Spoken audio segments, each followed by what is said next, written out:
We're going to start the meeting now. Settle down, please.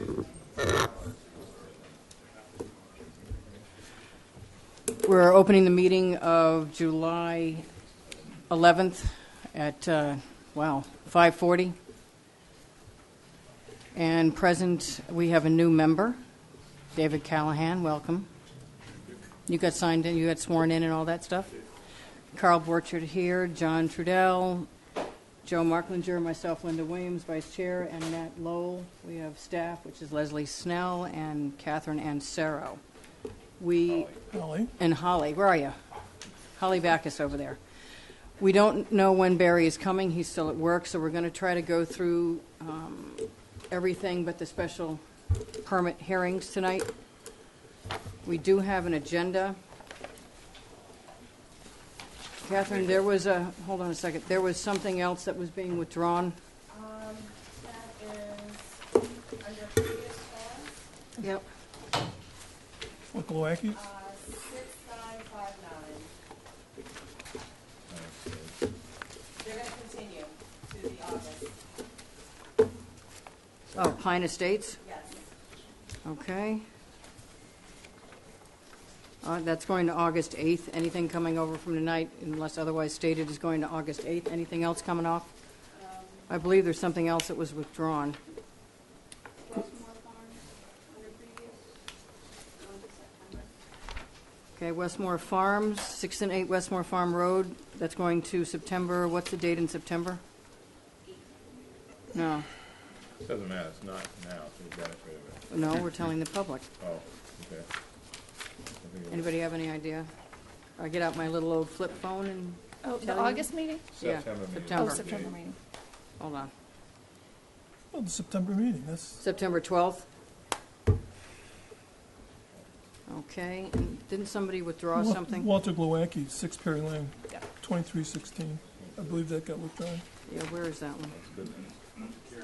Both of them, obviously? Or is it just the one that's... I don't know. There's just the one that's remaining, and he's Okay. going to be submitting an MCD application for both of the properties. Okay, hang on. Okay, Walter Glowacki, that has been withdrawn. Oh, The That was Brotherhood's already on the agenda. So to reiterate, under previous plans, Nantucket Westmore Farms is over to September 12th. Pine Estates is over to August 8th. Under public hearings, 2316 Walter Glowacki, 6 Perry Lane has been withdrawn in favor of coming back with an MCD for 4 and 6 Perry Lane. Anybody see anything else that's not already marked? Okay. Minutes are continued to 8/8. 8/8, okay. With those changes, does somebody want to make a motion to approve the agenda? Yep, one more, Carl. Cape Cod 5 to 8/8, previous plans, is that legit? Yeah, I believe that was Yeah, on the those are printed all agenda. marked on the Oh, agendas. I'm These are sorry. the ones that just came in after the Sorry agenda. about that. So just to elaborate on that point, Cape Cod 5, under previous plans, 0912 is going to August 8th.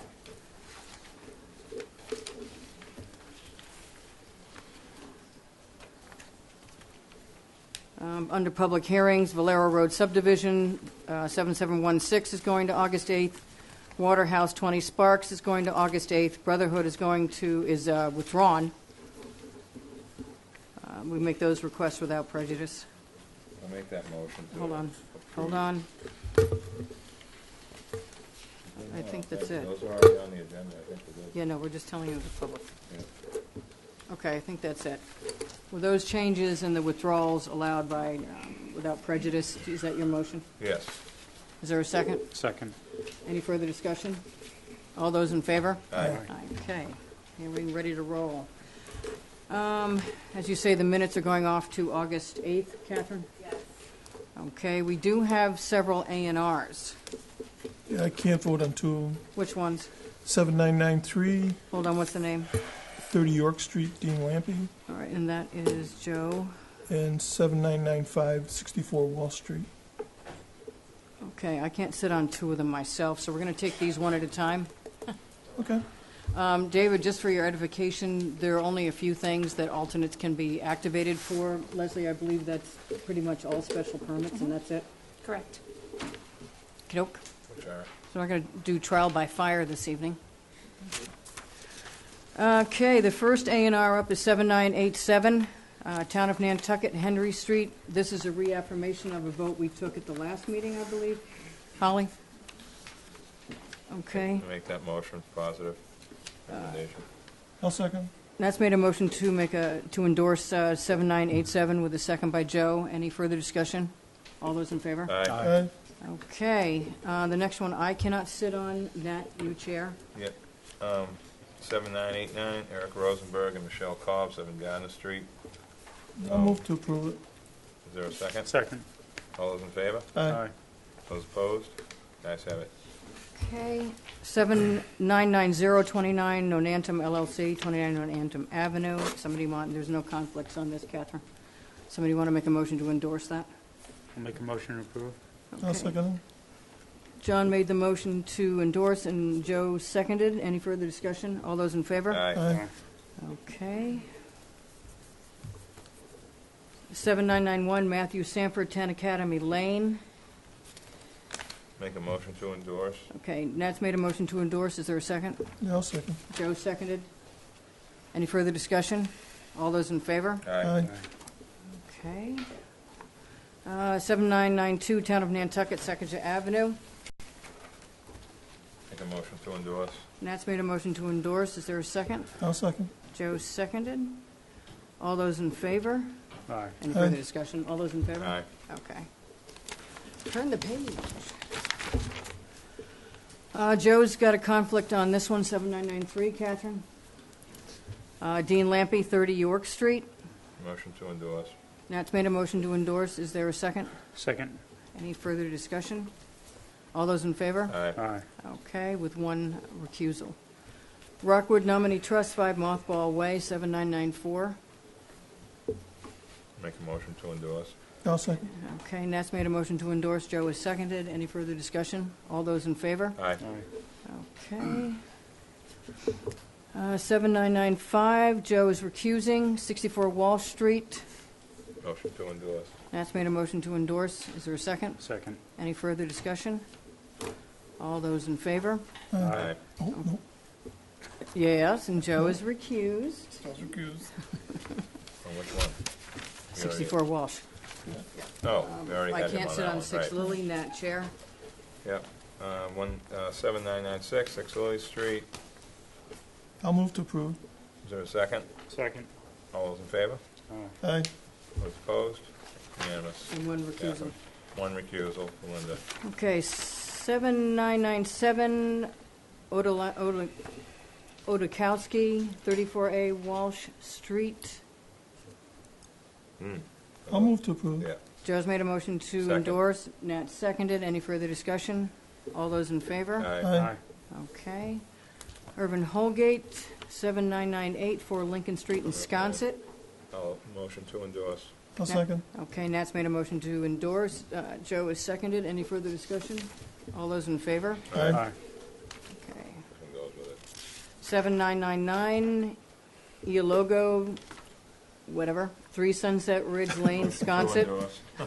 Nat's made a motion to endorse. I'll second. Joe seconded. Any further discussion? All those in favor? Aye. Aye.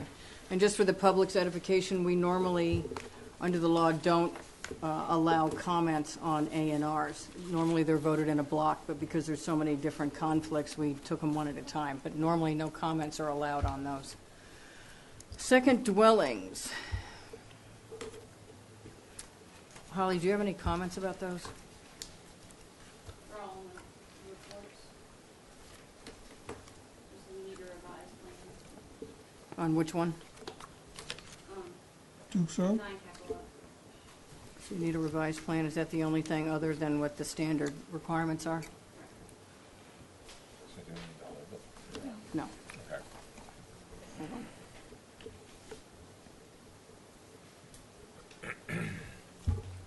I'm just trying to find it. Just so everybody knows, Holly and staff put together an 800-page packet this week, which is why you don't see a lot of paper up here. It's all right here. Okay, we have Matthew Renamo, who needs a revised plan, and plus, per staff recommendations. Does somebody want to make a motion on that? Motion to endorse both. Nat's made a motion to approve per staff comments and a revised plan for 9 Catch-A-Lot. Yeah. Is there a second? I'll sec- Yeah, go ahead. I'll second that. That's it. John seconded. Any further discussion? All those in favor? Aye. Aye. Okay. Mark Yacone, 42 Friendship.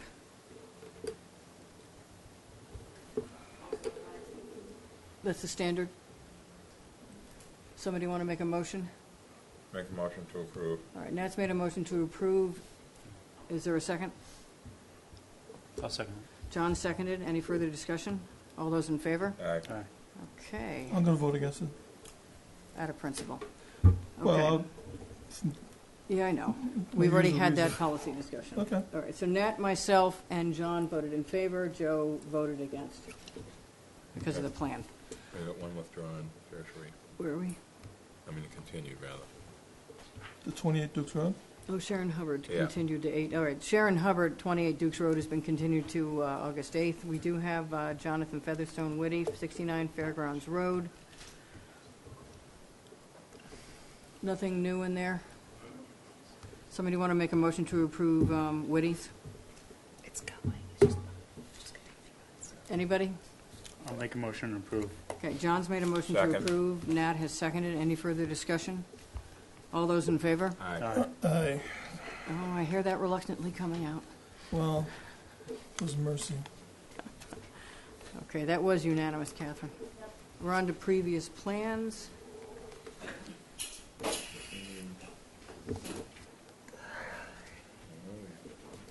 Hold on. That's coming up. Yeah. That's the next thing. Okay, hold on. Just have to scroll through 500 things here. Cape Cod 5 is off to August 8th.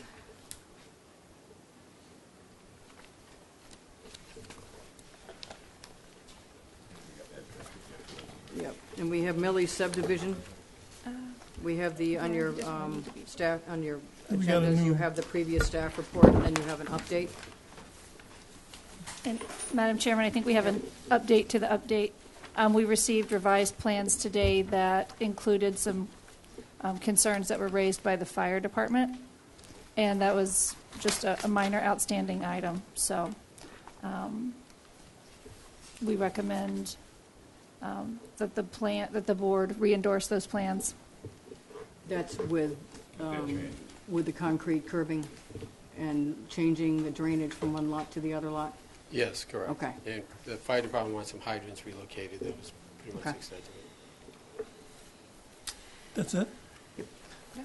Okay, good. Are there any comments from anybody? I think you have a copy of the new plan right here, hard copy. Yeah, that's it. Any questions from any board members? Well, Roll. make a motion to endorse the plan with the changes. I'll second it. We're still under preliminary plans, right? No, it's a No, definitive this is- Oh, plan. it's definitive, yeah. Yeah. Definitive. That's it. These are the final Yeah, plans. these are finals finally. Okay. Okay. Nat's made a motion to approve with those changes. Is I there a second? it. Yeah, second. it. Is there any further discussion? All those in favor? Aye. Aye. That was unanimous, Thank you. Catherine? Okay, we have an extension request from 1311 Atlantic Development, 51 Sparks Avenue. This is for the Craig property. It is. The planning board granted an MCD for this property several years ago. You have granted some extensions. The Stop and Shop now controls this site, and they are in the process of figuring out how they want to move forward, and they would like to keep the special permit active while they're doing that, and we recommend in favor of the extension. Does anybody have any questions? What's the advantage then? They're Keeping still it active. working, they're still I working out the understand plans. that, but what's the, why not? Because it's not going to be what was approved. But it's going to be something Maybe Yeah. entirely Sarah different? And they're could still speak to trying, that. yes, they're still trying to work that out. You wanna- It's really Sarah? not the special permit itself that we're asking be extended, it's the conditions within the special permit. Just a slight distinction, but anyway, the benefit is that we could come in and do a modification as opposed to having to start all over again. Or we could go forward with the existing plan, but that's not currently what's under discussion. No. not We just want to in the keep least. the permitting alive, so we have the most flexibility we can possibly have. Any other We're all questions? cool with that? You okay down there Yes. at that end? Do you have any questions? You guys are allowed to raise your hand and ask questions, even though you're not sitting on it. Okay, somebody want to make a motion to grant what's the extension to? December it. 2017, Okay. so it's, makes the conditions expire contemporaneously with the permit itself. Okay. Any condition? No? I guess we just approve the extension? Yeah, gotta make a motion. We'll send them a letter. Okay, Is that I'll your make a motion? motion to approve the extension request. Okay, is there a second? Second. Johnson? John seconded. Any further discussion? All those in favor? Aye. Aye. Aye. Thank you very much. Thank you. Newtown Court, 7 Newtown Court. Is that something we want to discuss with Ed, or? No, the subdivision plans were approved by the planning board. Yep. And now that they're starting to build on the lots, there's a minor encroachment that was created by an AC unit. So while the plans are being endorsed, they would also like to change the lot line slightly. And it doesn't affect whether or not the lots meet regularity or minimum lot size or frontage or any of those things. So we recommend endorsement. Okay. Do we have any questions? No comments from you, Ed? Good evening, members of the board. Ed Pesci, for the record, Ed Pesci of Pesci Engineering. I've looked at this site a couple of times since I started construction, so that the road is actually in, the drainage is in, the surface is not done yet, and the structures are not active yet. So I actually was hoping that perhaps they got some work done over the last few days, and I didn't get a chance to look at it today, but I will be looking at it in the morning. But I would certainly recommend endorsement as staff has recommended, because they've put a lot of work into the infrastructure and the layout of the road already. It's graded. I went by it this afternoon, and that's about as far as it's gotten. Yeah, there's no shell surface on it, Linda? Not that I can remember Okay, seeing. so that's the way it was when I left last week on the 5th. Okay, Okay? thank you. Any comments from anybody? I'm fine. Somebody want to make a motion? Yeah, I'll move to endorse as proposed. Is there a second? Second? Okay, Joe made the motion and Nat seconded. Any further discussion? All those in favor? Aye. Okey dokey. Mary Jane McLean and Ann Jennings, 341 Matticat Road and 3 Pops Lane? Must be some little That's a new one. thingy out there. Oh, I see it. I never knew that thing had a name. Okay, staff recommends that a new A&R plan be submitted for endorsement. Does that sort of indicate that you want us to hold on to it, Leslie? Well, Joe Gay's here to represent the owners, and I was on vacation last week, so I didn't have time to contact him, but I was a little bit confused about his request, because it seemed to me like a new A&R plan to be filed at the land court would address the issue, but maybe there's something I think else. it will address that. I had talked to Andrew, and he suggested, just for purposes of the board, to submit it as a minor modification to strike this legend notation, and then for re-endorsement of a new plan. So that's all. So we'd re-sign a new plan that go up to land court? Without Without that that. language, and then send it up to the land court. Yes. Okay. Anybody have any comments? So And are we you- going to do an A&R plan or no? You could just We're vote modifying the now plan. to re-sign the same A&R plan without that note on it in the office. Okay. Make Is that, that it, Leslie? Yes. Okay. Is everybody comfortable with that? Yep. Somebody want to make a I'll make motion? that motion. Nat's made the motion to, do we have to do minor mod first and then make the motion? No, you don't really modify an A&R plan, No. you just sign a new one. Yeah, So just okay. vote to sign a new one in the office. Nat's made a motion to endorse a new plan without that notation on it. Is there a second? Second it. John seconded. Catherine? Any further discussion? All those in favor? Aye. Aye. Okay. We're now up to page 176. Westmore's gone. Yep.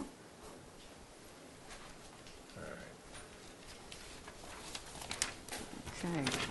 I believe Westmore is continued. Yeah. Do we have to vote that one, or just goes over to August? We'll just go over to August, or Okay. September, actually. September, that's right. Okay. Okay, Pine Estates, I believe that went also. Yes, to Yes. August. Yep.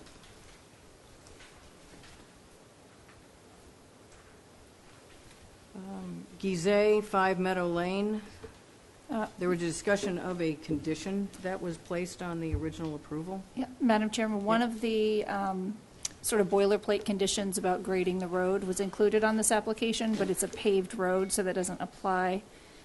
So we would like for you to modify your approval to remove that condition. Okay. Any discussion about that? I'm fine with it. Somebody want to make that motion? I'll move. Joe made the Approve motion. as- Joe gets to make a motion today. You I made the got motion, two. right? Okay. Joe made a motion and you seconded? Second. And Nat seconded? Any further discussion? All those in favor? Aye. Okay. Nantucket Beach Properties, Jonathan Way, page 223. And Do we have a representative or any further comment about that? Rick Bodette is here, but I think the issue is this property was purchased in the 70s, and they built the structure on it in the early 1980s, I think. Yep. And there's no Form J on record, and they need to have a Form J on record in order to convey the property. So we recommend that you sign a Form J releasing that from the subdivision. Just to keep the paperwork clear? Yep. Anybody have any comments? Somebody want to make a motion? I'll make that motion to sign the Form Form J. J release. Is there a second? Yeah, second. Any further discussion? All those in favor? Aye. Okay. Thank you. Thank you. I missed the staff report. Worth coming to the meeting, Rick. Okay, now we're up to, Leslie, we're up to public hearings. We're just going to keep going now. Let's keep going. Okay, Valero's was continued, Waterhouse is continued, Brotherhood of Thieves has been withdrawn. We're now up to Hillsborough. 50/50 Properties, 135 and 7 Flint Road, and 28, 30, 32, 34 Tomahawk Road. This is out in what was formerly known as Coffin's Pit, for anybody who needs to know where Tomahawk is. You won't find it on a GIS map. Okay. Representing the applicant is, Tom Bracken and Stephen Cohen, Madam Chair. okay. We've seen this before. Yep. I can activate an alternate. Who was here? Who's eligible? I know David's not. Was Carl here all 3 times? He signed the Mullen form for the last meeting. That must have been hell sitting through that meeting again. Okay, so it's myself, Nat, Joe, John, and Carl. So I'll be really brief, Madam Chair. We had discussed all of the logistics of what the plan changes would be, and then these plans essentially reflect those changes, which is essentially creating a one-way flow of traffic, widening that road to create essentially loading zones on both sides of the traffic aisle, adding more entrances and loading zone spaces on each of the secondary access points on the east and west side, and providing a very significant screening and landscaping plan. We've also answered a few technical questions that Ed Pesci had, and discussed with today the idea of making a contribution towards road and drainage improvements on the Arrowhead entrance, where there seems to be some ponding and I think could really use it. Staff suggested $16,000, which is reflective of $2,000 per parcel, which is typical in a residential subdivision, and my client thinks that's more than fair. I do want to make one note for the record, which is that we had discussed the concept of having a second employee dwelling unit on the smaller building on the north side. And we do want to move forward with that, but not tonight. I think what we'd like to do tonight is, if the board is agreeable, to close this, get the permit, and then apply for an amendment to that permit. So we would still intend to pursue that, but not through the initial permit, but through an amendment, because it's going to require both a modification of the special permit, of the subdivision approval, and it's going to require approval of the homeowners association, so I'd rather not hold up the process with those other aspects of this application.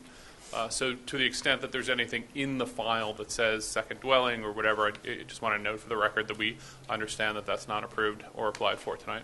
It does say on your site plan, 2 second-floor apartments on that back liner building. Yeah, I know it says it, so that's why I wanted to just Okay.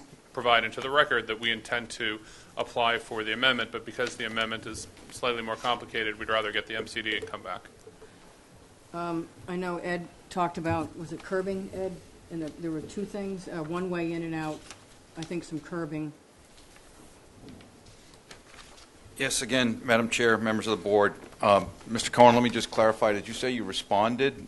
Was that just recently? I think Don did. I don't know if you So had- Don and I have had conversations, so just for the record, there's no problem with what he's proposing to amend.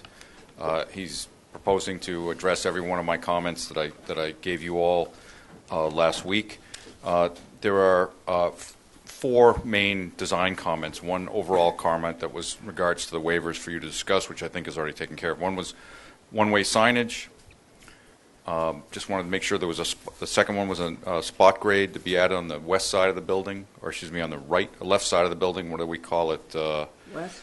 Opposite 4 Flint Road, so on the left side of the building. I don't have a pointer with me, but This is east. yep. So That's there, west. correct, right there. Yep. Just to make sure that there was positive drainage away, and Don understands that he has grading going there correctly. The last one was that I wanted a 6-inch, make sure there was a 6-inch curb reveal on the right side. So Don, would you point to that? So that side and along the curb that you drive in on, Don? Further, yeah, right here. So if you drive in, I don't want anybody to drive onto the sidewalk. Right. It was obvious that that was his intention, but it wasn't leaping out with a design detail. It wasn't leaping out that was the case. So I just wanted to make sure that that was either handled with a note, or additional top of curb, bottom of curb notes. And lastly, one of the leaching pits, the drainage system, wanted to just put another frame and cover to grade so that you could use as an inspection port. Very minor addition. So I would certainly, subject to receiving those revised plans as a condition perhaps in your decision, if you so decided to vote, I would certainly recommend approval for tonight if you'd like to do that. Okay. And I can confirm that all of those are more than acceptable. Okay. Any questions from the board? I'm fine. I think we've been over it enough. Yeah, we've been over this. Okay. Any questions down there? Okay, this is a public hearing, so we're going to open it to the public. Anybody would like to speak on this? Not seeing anybody. Does somebody want to make a motion to Make a close? motion to close public All right, hearing. Nat's made a motion to close the public hearing. Is there a second? I'll second. Joe seconded that. Any further discussion? All those in favor? Aye. Aye. All right, that was unanimous, Catherine. A proposed motion would be to approve per Ed Pesci's Yeah, make that- comments make and that a new plan submitted through staff to be signed in the office. Make that motion. I'll second that. Okay, Leslie, that's all right? Yes. Okay. Any further discussion? All those in favor? Aye. Aye. Thank you. Okay, and Walter Galakis has been withdrawn. Just, Madam Chairman, we will include the conditions that we've talked about at previous meetings Right. in that, along with the $16,000 Yeah, donation. and Steve, along with the 16,000, everything we just talked about with the 16,000 contribution and all the other previous things we've talked about. Yeah. One way in, one way out. Do you want to define which way it's going in and which way it's coming out? Coming in from the east, going out on the It's west? on the plan. I think it's enter from Tomahawk, exit on Yep. Flint. That's east to west. Okay. All right, thank you. We are on to Nantucket Cottage Hospital. Were you able to Mullen back in on the hospital? Okay. Nope. Nope. Okay. Representing the applicant is? John Tuig, Madam Chair. With me, Steve Gowacki from R.J. O'Connell and Tim Sullivan. Just by way of update, last time we were here, or since the last time we were here, we have actually completed our 11 applications at HDC. Those are done. Mr. Pesci, sitting off to my right, has issued a follow-up letter because we've had some discussions. He issued it on July 8th. I believe it's in your packet, where he can speak well for himself. He determined that it adequately addressed all of his prior concerns. There was one particular note that he made about adding dark sky compliant to the plans. He also made a note regarding the fire department and the hydrant. We did give him a copy of an email from Mr. Bates, who asked us to add one hydrant, and that's been shown on the plan. There was also the issue on South Prospect Street where we had an arrow going left and right, and that was asked to be combined, so there was just an in and an out, and I believe he concurred with that. We had Jeff Dirk, our traffic consultant from Vanessa and Associates, look at that and provide a letter on that. From our last meeting, there were a few issues to clarify, most of which are addressed in Mr. Pesci's letter. There was the emergency drop-off, the desire to have greater distance in the backup. We made that 24 feet. There was a request to have a greater distance for the ambulance, so two ambulances could clearly pull back, have both doors, mirrors all out open. We expanded that area to 32 feet, so we would have that opportunity. There's a request for certain parking data regarding parking at the site. We did provide an updated memo on that. Fire hydrant, as I mentioned, we did provide information from Mr. Bates. Lighting and fixtures, we did complete that actually through the HDC. We ended up with 25-foot tall, and we were able to reduce the fixtures and actually have more of the antique period fixtures. And then there was a request that we add certain notes to the plan. We have had an opportunity to review those with staff, and the notes dealt with MassWorks, that the applicant had agreed to provide information and support to the town to apply for a MassWorks grant. 2 Four Corners, that we wouldn't do any substantive additions to any of the properties that we have along Four Corners, 2 specifically, so that it wouldn't increase the amount of money that might be involved in a taking. We agreed to that note. Thirdly, Green Light. I think we all know where the green light is, and it sort of sits there on the road. The agreement within a period of time to relocate or modify that. Fourth, grass reseeding over on 10 Vesper. There's an area, it's actually owned by the Coast Guard. We're going to actually pull that gravel out and reseed that with their permission. And then finally, formula business, that we would not have a formula business, i.e. a McDonald's or something up at the hospital, so we agreed to those 5 notes. I did have an opportunity to meet with staff, Mr. Voris. He did confirm that those notes were acceptable. All of those notes were put actually on the plans, so they're all there for your endorsement. So with that said, I think at this stage we would request that you approve the site plan and that you would authorize the endorsement of the plans, but we're all here to answer any questions or additional questions or comments that you may have tonight. Thank you. Any questions from the board? Any lingering issues here? Carl, anything? We're all set with the fire department? All set with the fire department. They asked us to add one more hydrant up on South That Prospect, was which it? we did. Okay, thank you. Okay, not seeing any comments. This is a public hearing. Anybody would like to speak on the hospital application? I see all your supporters are still here. We hope so. They've been sitting there since last month. They're wonderful people that come out every night. Okay, not seeing any further comments from the public. Leslie? Madam Chairman, I do just want to remind the board that this is a site plan approval. It's not a special permit. Right. So there won't be a decision. All of the notes that we talked about will be on the plan. plan. You'll sign the plan, and that'll be it. Yeah. Okay. Somebody want to make a motion to close the public hearing? I'll make a motion to close. Is there a second? I'll second. Net second. Joe? Yeah, got it. Fine. Let's all fight over it. Any further discussion? All those in favor? Aye. Okay, so a proper motion would be to approve the site plan with those modifications as worked out with town engineer and the changes made since the last meeting. Is that it? Yes. Anything else? Ed, I see you jumping up. Madam Chair, forgive me for asking, but did you ask for public comment yet? Yeah. Okay. There wasn't Just any. making sure. All I was No, going I to say saw was, smiling faces all out there. I did hear you comment about the public that was here, but I didn't Oh, know if you yes. had. I guess the only thing I would add, other than that, is that it's been a pleasure working with the design team. They've addressed every question and issue. There's a couple minor things that'll be added to the plans, the final plan set that you all signed. So I'll certainly review those before you do that. Thanks. Okay, the public hearing has been closed. Is there a motion Make the motion to endorse the, with those modifications? Yeah. Yeah, I'll second. All right, Nat's made a motion to approve. I know, he activated at the very beginning. We don't need to activate it, do we? Yeah, there's no actually, activating. There's no It's not a activating, it's special on a permit. plan. It's a plan. Four. So it's the four of us. Yeah. Joe made the second. Any further discussion? All those in favor? Aye. Aye. Thank you very much, everybody, for Good job. supporting. Thank you. Thank you very much. Thank you for all your support. Thank you. Okay. Frederick Galliardo, 6 Tom Nevers Road. Is there a representative? Oh, here it is. It's not. Madam Chairman, this Yep. application is for a second driveway. This triangular property at 6 Tom Nevers Road. It's really the first one that you see when you pull in yeah. over on your left. The driveways are extremely far apart. We Yeah. don't see that it would be adverse to scenic or historic It's a big lot.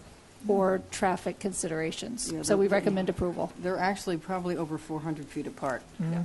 And we've done that regularly when this has happened. Okay. This is a Special public, permit. no comments from the board? No, I'm This fine. is a public hearing. Anybody would like to speak to the driveway issue on Tom Nevers? Okay, not seeing anybody. Somebody want to make a motion to close the public hearing? make that motion. Nat's made the motion to close the public hearing. Is there a second? Yeah, I'll second.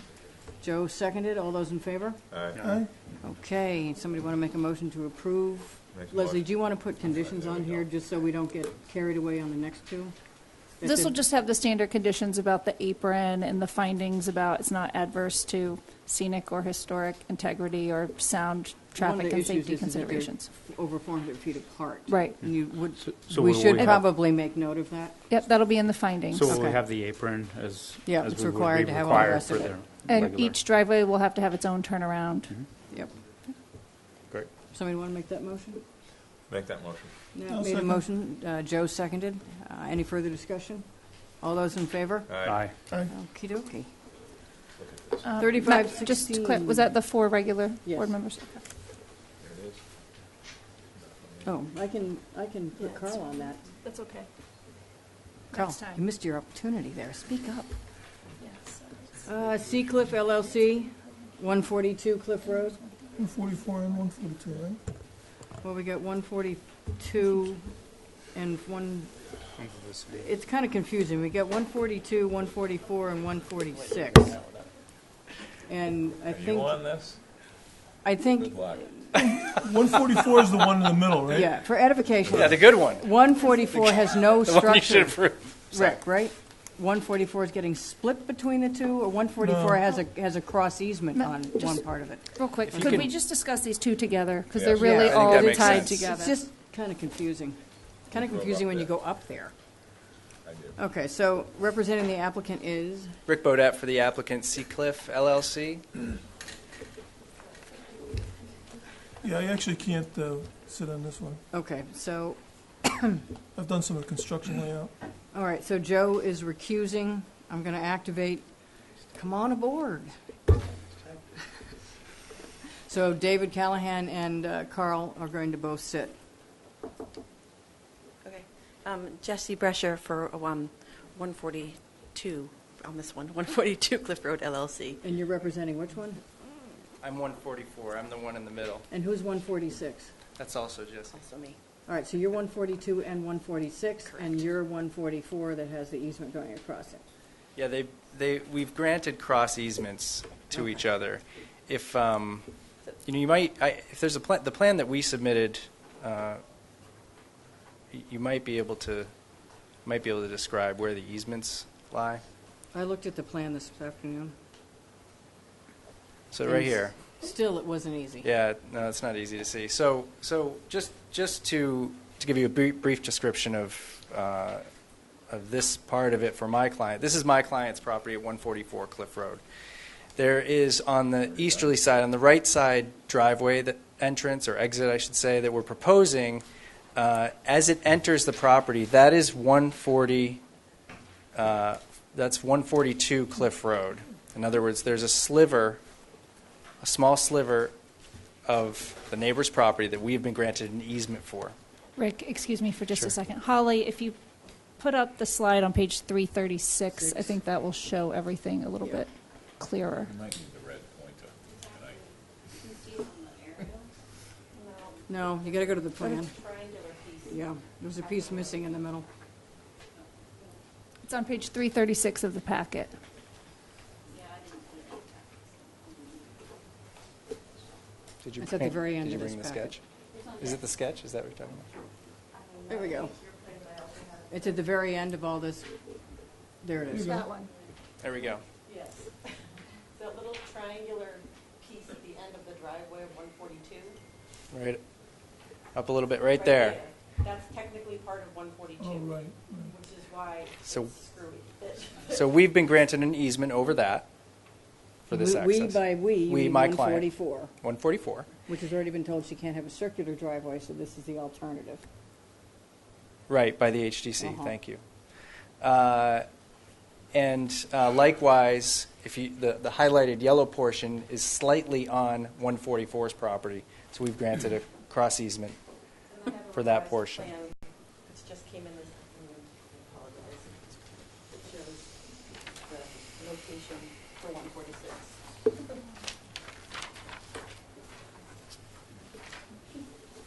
This is what is, not what you want. Jesse, this is what is. No, No. this is what's being proposed. Is What's already. Another there. easement going the other way. The existing driveway, it's all that's crosshatched, is existing, and that is how 148 comes into Right, its with a property. permanent easement for access. Correct, correct. So the idea was that 146 wanted its own driveway, separate from 148, and that 144. Look at this, Jesse. There we go. That's the horseshoe. I knew we'd have the red pointer tonight. Okay. So, so if I may, the impetus for us filing this initially is that we did have a different driveway plan that we presented to the HDC, and this is what the HDC approved. Okay. Yeah, in and out, yes. It's in and out. Okay.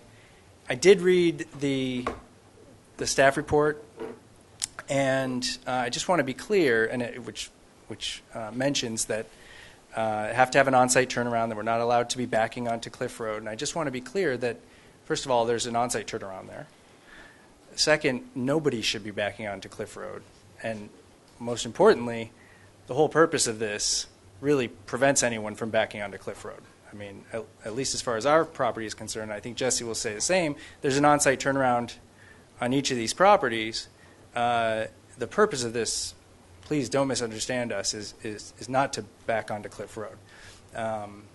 So we've presented this plan, and I think it meets with sound traffic and safety standards. I don't think it has any effect on the historic integrity of the neighborhood, particularly since this is what the HCC wanted. And so, we can answer any questions. Obviously, Jesse might want to say a few more words. But, it's just by virtue of, really the biggest issue for us is by virtue of the fact that this right here crosses this person's property. It's the only reason why the fact is there's actually only one on my client's property. If this crosses it slightly, now all of a sudden there's two, but it's just a corner. And there's really two on this property here, is really the one that has two. And then this is the neighbor's driveway that comes across Jesse's clients. So. The past meets the present.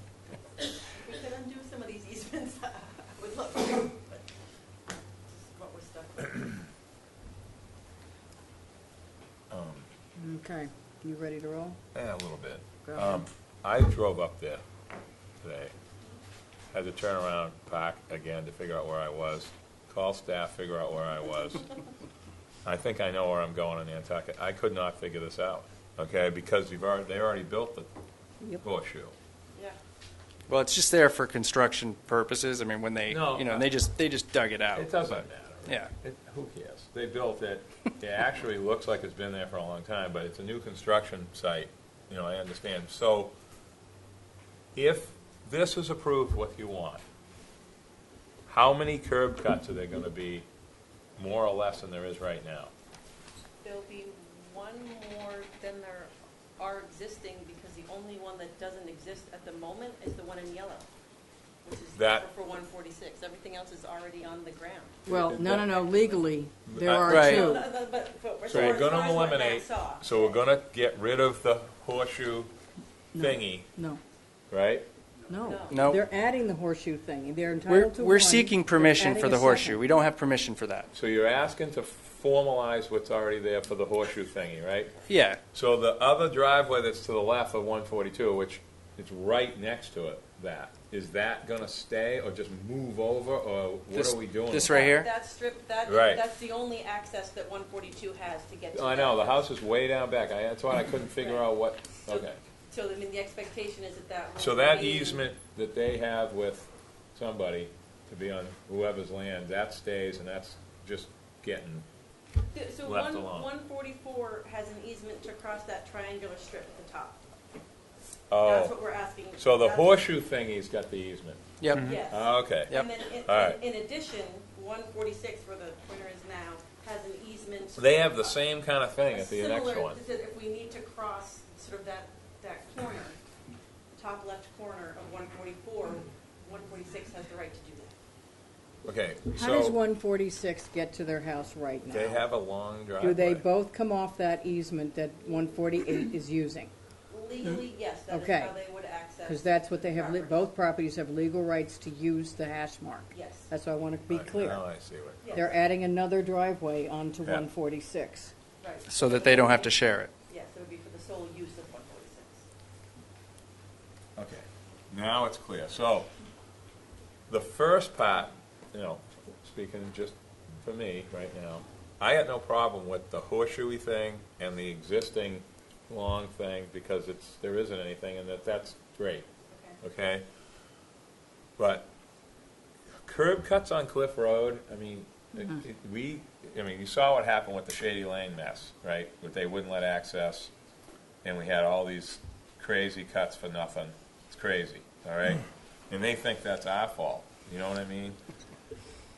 Just because somebody doesn't want to share, isn't there another alternative for them to have a permanent easement with each other to share? They already have that. No, but why can't we come up with something better that can serve both properties? 146 and 148, Yeah. you mean?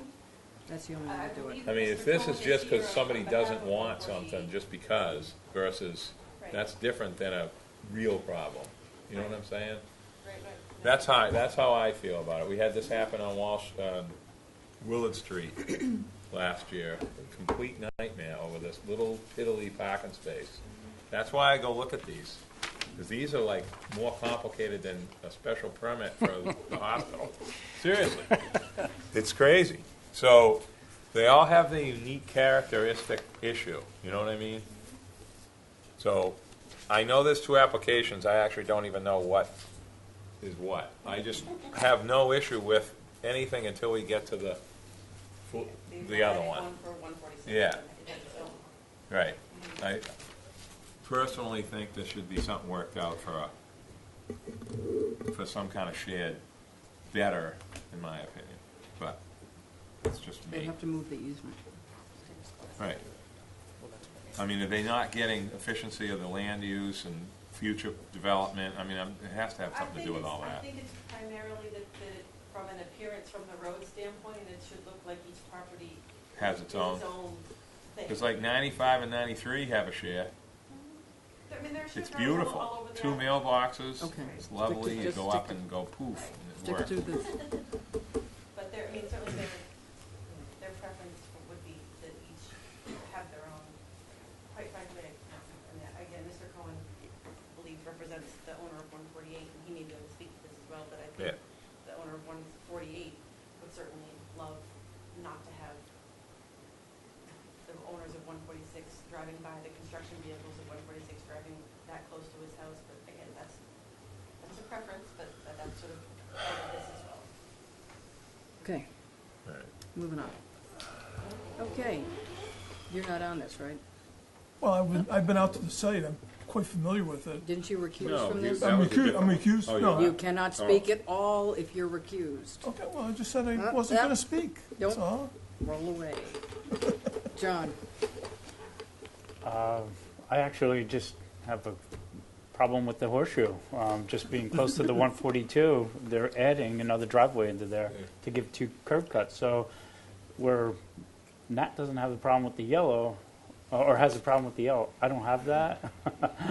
But it seems like we're just adding 2 extra driveways and crowding out that Cliff Road. But I can get away with the, what's the address there? 148, 146. Yeah, but the 142, I think the horseshoe, I don't want to, it doesn't have a curb cut. And if the HTC had a problem with that, Not this, this is what they asked for. I'll explain that when it gets to me, I'll HTC? explain to it. Explain what Yeah, what's the distance between the original 142 and the proposed horseshoe? That separation with those 2 driveways. 20 feet, maybe? Not even. Not even 20 feet. I was That's out there the problem. today, and I didn't Yeah, measure that's it, the- but that's- All of them, I'd that's the say problem. 8 to Right. 10. Yeah, Sheet pile. that's the problem, It just seems like we're on top of each other. which is not normal up there. Carl? Big grade difference, too. I don't have a lot to say about this, except I seem to have a problem with 5 curb cuts instead of 3. I can't really wrap my mind around that. There's 1, 2, 3, 4, 5, and there's 1 and 2 on the left and right, and then 3 in the middle. Is there a way to have 3 instead of 5? That's all I'm saying. I have to look at this a little bit more and listen to some more debate, but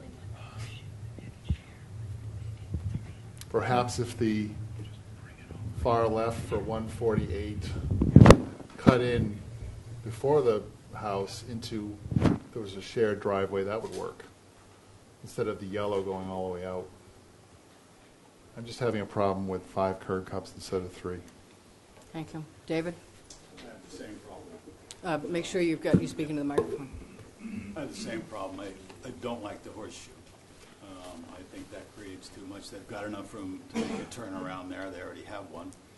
And I don't know why the 2 neighbors can't cooperate as they have been. Sure. Okay. I mean, it's, Hold keep it, Hold it, if I may. hold it. To give you some background, I'll put on my former 20-year hat. When they came in with 142 to the HCC over and over and over again, they were showing a very formal, fancy, circular, round thing with a thing in the middle and all that stuff, and the HDC repeatedly said, you cannot have that. You're not going to get it. Don't keep bringing it back on the plan. They did not approve that.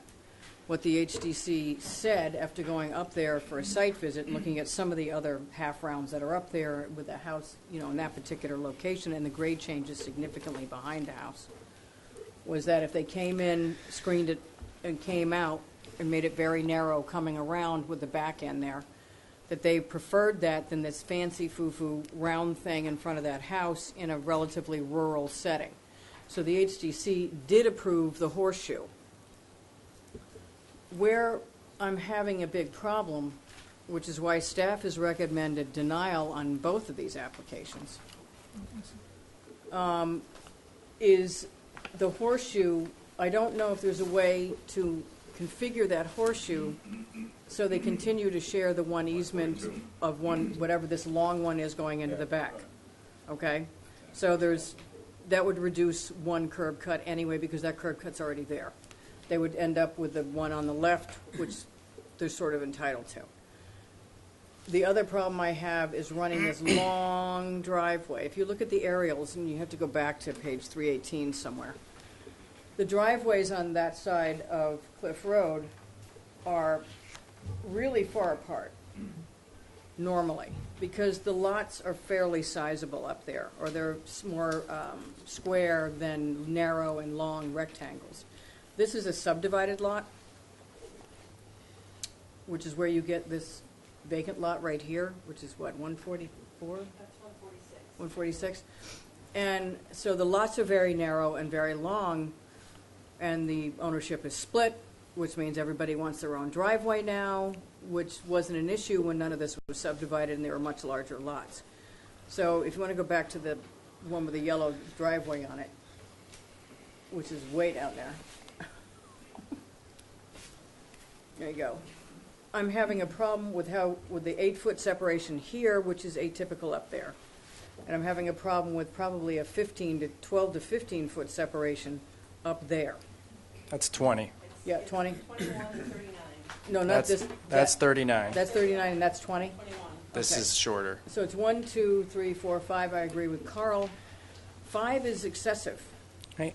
I know it's being driven by the fact that there's a new house on 142. I know what she wants. We've been there, done that.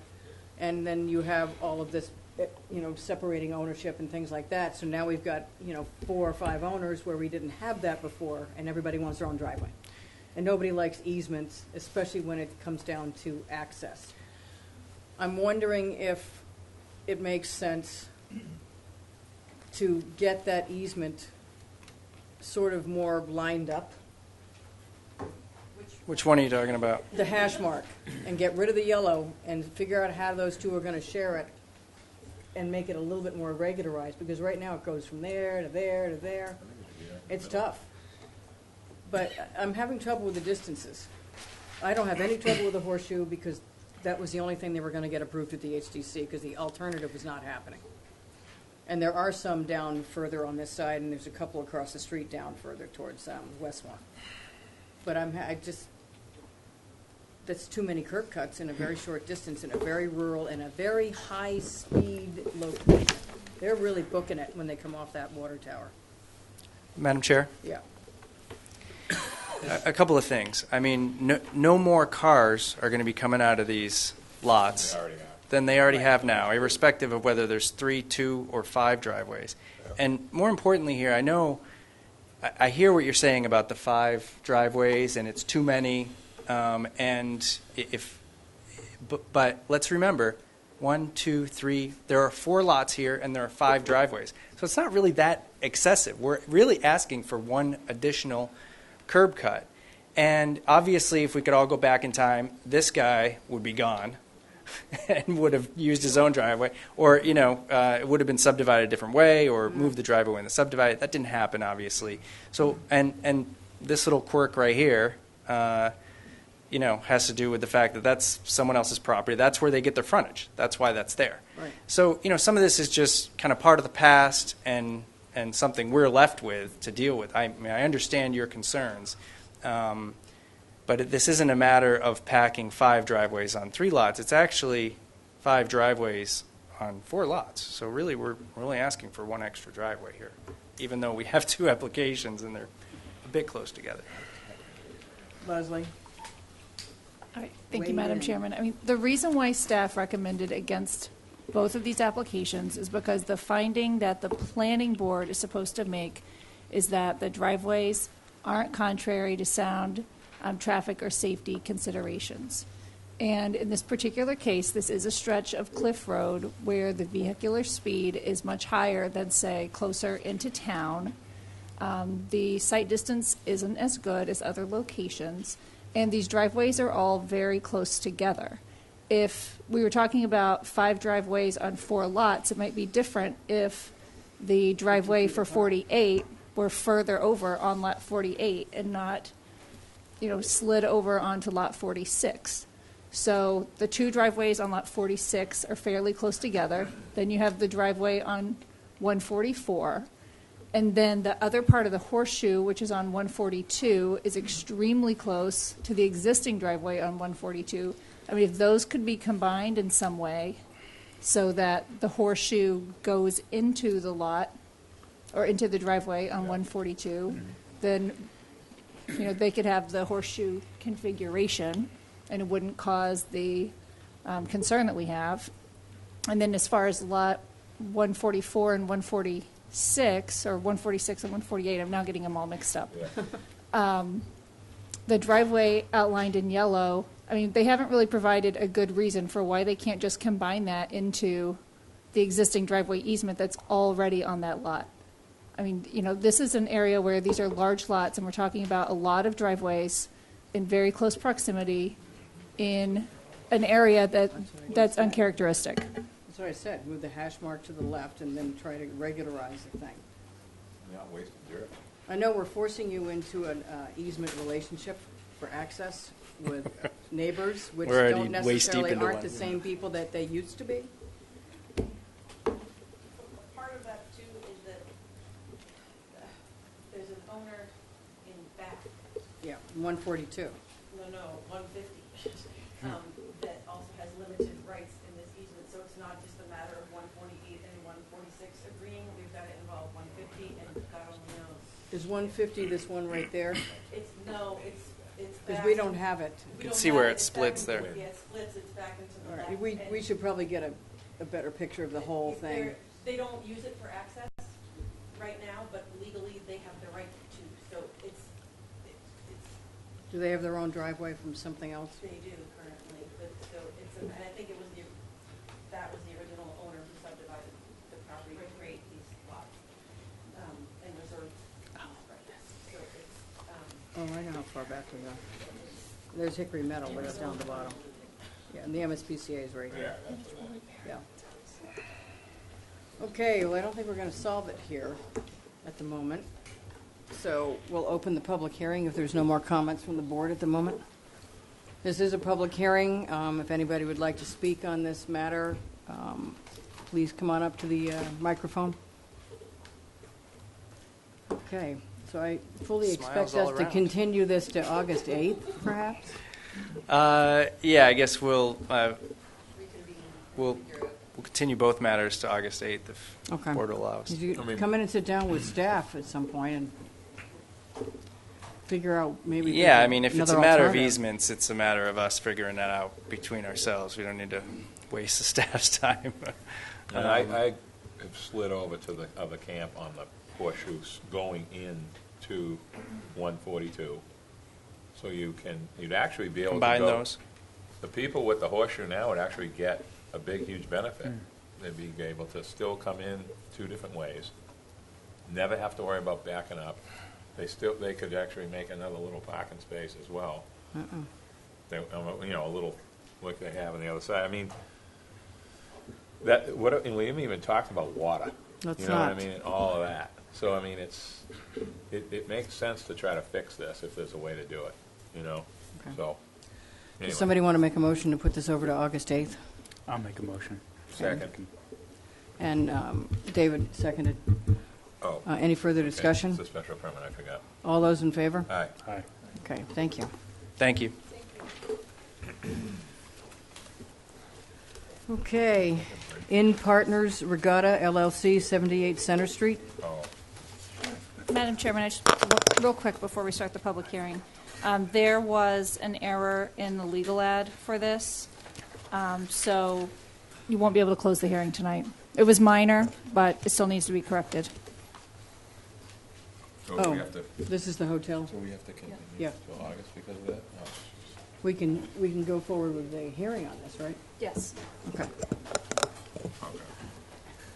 Okay, representing the applicant is, Good evening. For the applicant, Attorney John Brescher, representing In Partners Regatta. does anybody LLC. have any conflicts on this? Carl, you've been here for some of the discussion. I'm going to activate you for this. No. We haven't really opened this hearing. No, I haven't been here for this one. It's brand new. This is new. Brand new. I haven't been here for this one yet. It's brand new. Right. So you're sitting. We haven't been here for Come this on one yet aboard. either. Okay.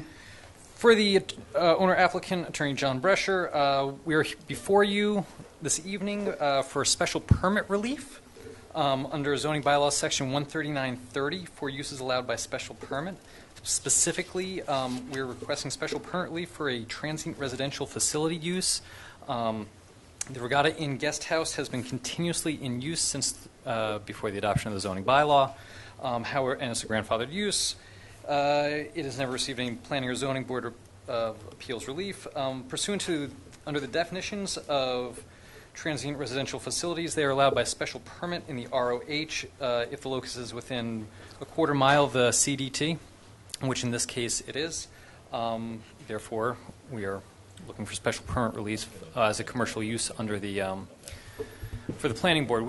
I had a discussion with staff relative to whether or not this should be be before the planning board or the zoning board under a powers test, and after discussing with staff, they said that you can go in under a special permit, as the planning board is now the special permit granting authority for commercial uses.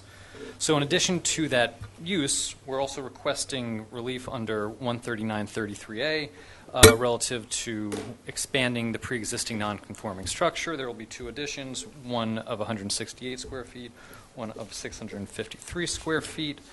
There are all sorts of setback issues, respectively. I think it's as close as 0.4 feet from the side yard setback closest to Lily Street.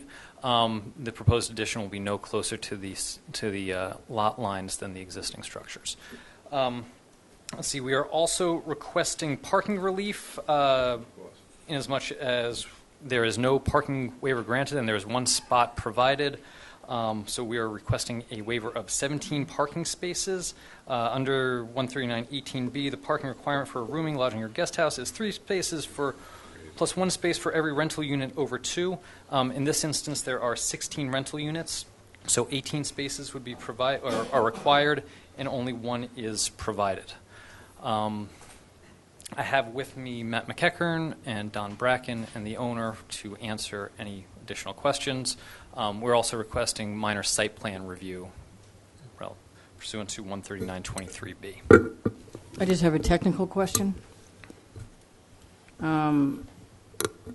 It was a guest house long before 1972. You don't need a permit for transient residential facility. Why are you asking for that? Because we are expanding the use. So That's 33A, period. Well, we're expanding the use because it's considered non-conforming use under. Right. But you don't need us to tell you that you can use it as a transient residential facility. It's already one. And it has been for 40, 50 years. And I certainly don't disagree with that. I think that's absolutely right. The issue is, though, that we need to get it blessed in this instance. Otherwise, we'd be at the ZBA under the powers test. So you're coming in anew, basically. Yes. To Yes. get around having to go over there. That's correct. That's a good move. And, Madam Chairman, it does make future permitting cleaner Much to easier. have a validly issued special permit rather than to continue on as a pre-existing non-conforming use. Yeah. Okay. Because it just sort of confused me because I'd seen No, the building at absolutely. the ZBA before. Sure. Okay. I'm perfectly happy with that. All righty. Does anybody want to add anything at the moment or just wait till anybody asks any questions? You guys comfortable sitting there? Leslie? The staff position on this is to recommend approval, even though you can't do that tonight. This use is consistent with surrounding uses. There are ends right across the street and in the neighborhood that also do not have off-street parking. This falls within the quarter-mile exemption that's allowed by a special permit, and we do recommend approval. And the reason why it has to be re-advertised, the new special permit was not contained within the legal ad. It was only an expansion of the pre-existing non-conforming use or structure. Okay. And the HCC has already approved the design. Correct. And just so we're clear, there are 9 existing rental rooms, and we are proposing an additional 6. Okay. Questions? I'm fine with it. I don't see anybody jumping up there. Okay, this is a special permit, so we're going to open it to the public. If anybody would like to come up and speak, please identify yourself and where your property is. My name is Thomas Lowy, and my property is directly adjacent. What's your address? 40 Lily. That's what I thought. I previously wrote to the planning board. I assume you have my letter? We should. Yep. It's in the packet. I don't have to reiterate all the objections that we made there. But I do note 2 important things. The proposed addition will not increase the existing nonconformities of the structure, but that's not true. It'll increase it a great deal. There's a whole new building that'll be smack dab against the sidewalk where there should be a setback. And if it was a new building, which it is, it should be under the rules for setbacks. There should be at least 5 feet between the sidewalk and the new building. In addition, the plan that they've submitted shows their property on my property. My survey shows the fence that they propose to demolish on their property, but it's actually a dividing line between the properties. And lastly, I see nothing on any of these plans for the HVAC, which I'm at a loss to see where they're going to put it. If they're allowed to build right up to the street on this new extension, which they shouldn't be, they can't put it there. They can't put it on Center Street because they've in violation over there as well. On the side next to the restaurant, that's where they've got their little porches. I'm sure they're not putting them in the porches, so they're just going to stick them in my face, I assume. So, but there's no indication here of where they might end up. So those are the three things. Did I make myself clear about the 5-foot setback? I don't see any reason why the board would want to just increase the congestion on Lily Street, which is already terribly congested. What can I say? I don't think, as of right, anybody can build up to the street like that. And they certainly can't build on my property. Yeah, hang on, Matt. I'll give you a chance. Any questions for me? Anybody have any questions for Mr. Lowy? Thank you. Thanks. Matt, AC, HVAC. Thank you, Madam Chair. So the intent here is... Identify yourself for the tape. Sure. Matthew McEachern for the applicant. So the intent here is we are developing a landscape plan, but the intent, given some of the response we've received from the neighbor about HVAC equipment being close to his property line, what we've done is we're planning to run them along this side of the building, kind of the west side, if you will. We're going to be utilizing mini splits, and so there won't be a chiller system, which tend to be pretty loud. So they're individual units. They're suitcase-sized units, so our intent here is to run them across here. Because of the elevation of the building sitting out of the ground, it doesn't pose any obstructions out of the guest rooms in terms of, you don't want a guest room looking directly at an AC unit, so they'll be down pretty low. We probably will have to screen them.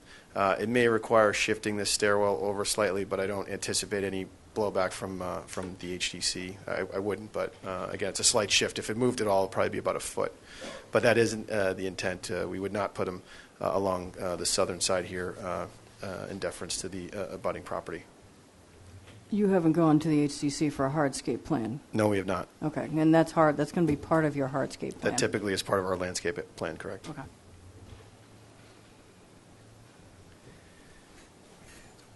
And Madam Chairman, with respect to increasing the nonconforming nature as pursuant to 13933, so long as the nonconforming distance from the lot line to the structure is not increased, the special permit granting authority can grant special permit relief for these alterations or expansions within the setback, again, so long as they don't increase the nonconforming nature.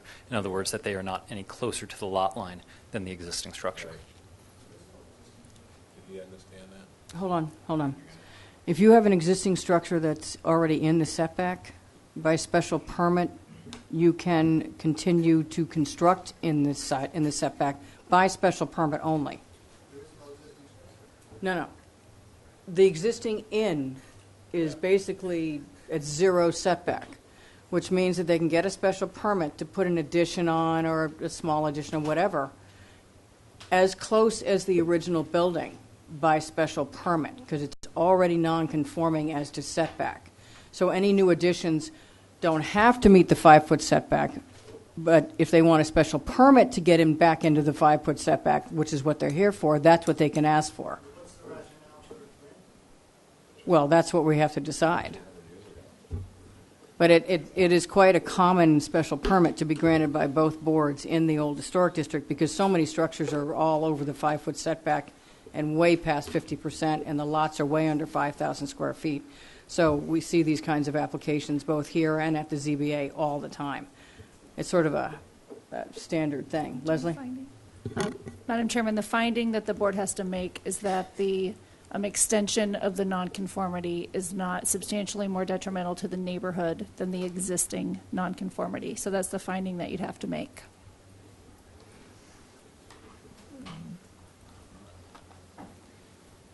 Anything else? I think that's it for right now, unless you have any other further questions for us. Anybody have any further questions up here? Is there anyone else in the public? You can come back up. Speak into the microphone, though, so the TV can pick you up. Is there anyone else who'd like to speak to this issue? I just want to reiterate that that fence there is my property line. And Are we talking about this fence? yes, and there's a big stone marker that shows where it is, and I have a survey that shows that that's where it is now. If in fact I'm right, which I'm quite sure I am because that's what the survey says, then that building has to move back. Well, that's something that's sort of not within our jurisdiction at the moment. That is something to work out. The surveyor standing right behind you. He's just an engineer. Do you want to respond to that, Don? Because you had to do a new surveyed plot plan in order to do anything. Yes, as an engineer, but we employ surveyors. I can tell you that Yes, you do. We did do the survey for the project. It is a recent survey. I would be happy to look at the survey plan provided by the abutter and review it with his surveyor. Okay, and I have it in my hands right now. Is this for me? Extra copy? Yeah. Okay. And if there's any discrepancies, we'll certainly address them before the next meeting. Yeah. Okay. What are we continuing to find out, Leslie? Well, we have to continue. We have to continue to renotice anyway. The only outstanding issue that I heard, which again isn't fully within the purview of the planning board other than as it relates to setbacks, is the rear property line. And we have to re-advertise it. All the abutters will get a second notice because of this to address the special permit for the transient residential facility. Okay. Any further questions? It'll come back up on August 8th again, right? Yes. Okay. Somebody want to make that motion? You have a I'm comment? not going to comment. I mean, how big of a hardship is it to cut that addition back to a 5-foot setback? I mean, it's like 4 by 24. If I could. You think That was brought up at the HCC as well. To push it back off of Lily Street, it would probably it would reduce the ability to do 2 rooms per floor. So it would be a pretty significant impact Okay. on the program. Okay. Okay. Somebody want to make a motion to put it over to August 8th? I'll make that motion. John's made a motion to put it over to August 8th. Nat seconded. Any further discussion? All those in favor? Aye. You'll get renoticed also for the part that they didn't put in the notice. What happens is if you're here for the summer and your tax bills go to wherever you live in the winter, that's where it went. So just make sure that they get notice. Make sure that Absolutely. they're on the notification. Okay. They'll make sure that you're on there. So what they have to do is they have to go by the legal list that's given to them from the abutters office. They don't have any choice, but you now are on notice that they need to be noticed. Will do. Okay. Thank you. And the applicant's going to make sure that they're noticed? Yes. Yeah, John? you just said that. Yes. Okay. Absolutely. He heard us. Great. Thank you very much. Thank you. Okay. Tomahawk Road, I think it's Coffins, is it not? Right. Okay. I think the actual titled name of this thing is Kenny Coffin Inc., is it not? Or is it Tomahawk, 16 Tomahawk LLC or something? No, it's listed on the plan for the applicant, Art Gasparo. I'm the civil engineer and land surveyor on the project, and I'm here along with Sarah Alja. The applicant is Call It Whatever You Like, LLC. That's like the picture. It's like the moon. I wasn't sure that was for real, but it is. I just want to make sure because the notice I- said something different. So, if I may, Madam Chair, the Yep. project before you tonight is for a special permit within the old coffin pit off of Arrowhead Drive, Tomahawk Road. And this is for a special permit to construct a rectangular building that'll serve as a contractor's shop for slab-on-grade light manufacturing. We've got a small exterior storage area all the way behind the building, and second floor ancillary office storage space. And then he also has some aquaculture that he does off-site that he would hope to do a small bit of wholesale, not retail, from the premises. We have a requirement of 3 parking spaces and have provided 4. However, in providing the 4 spaces, we have asked for relief for a slightly oversized curb cut at 44 feet. And I believe that's consistent with some of the other approvals in the subdivision. The property and the structure is served by town water, town sewer, and we'd have a small paved parking area, and we've included a catch basin and a leach pit to handle the stormwater from the site. And with that, I'd be happy to try to address any questions or concerns you may have with the application. Leslie, anything to add?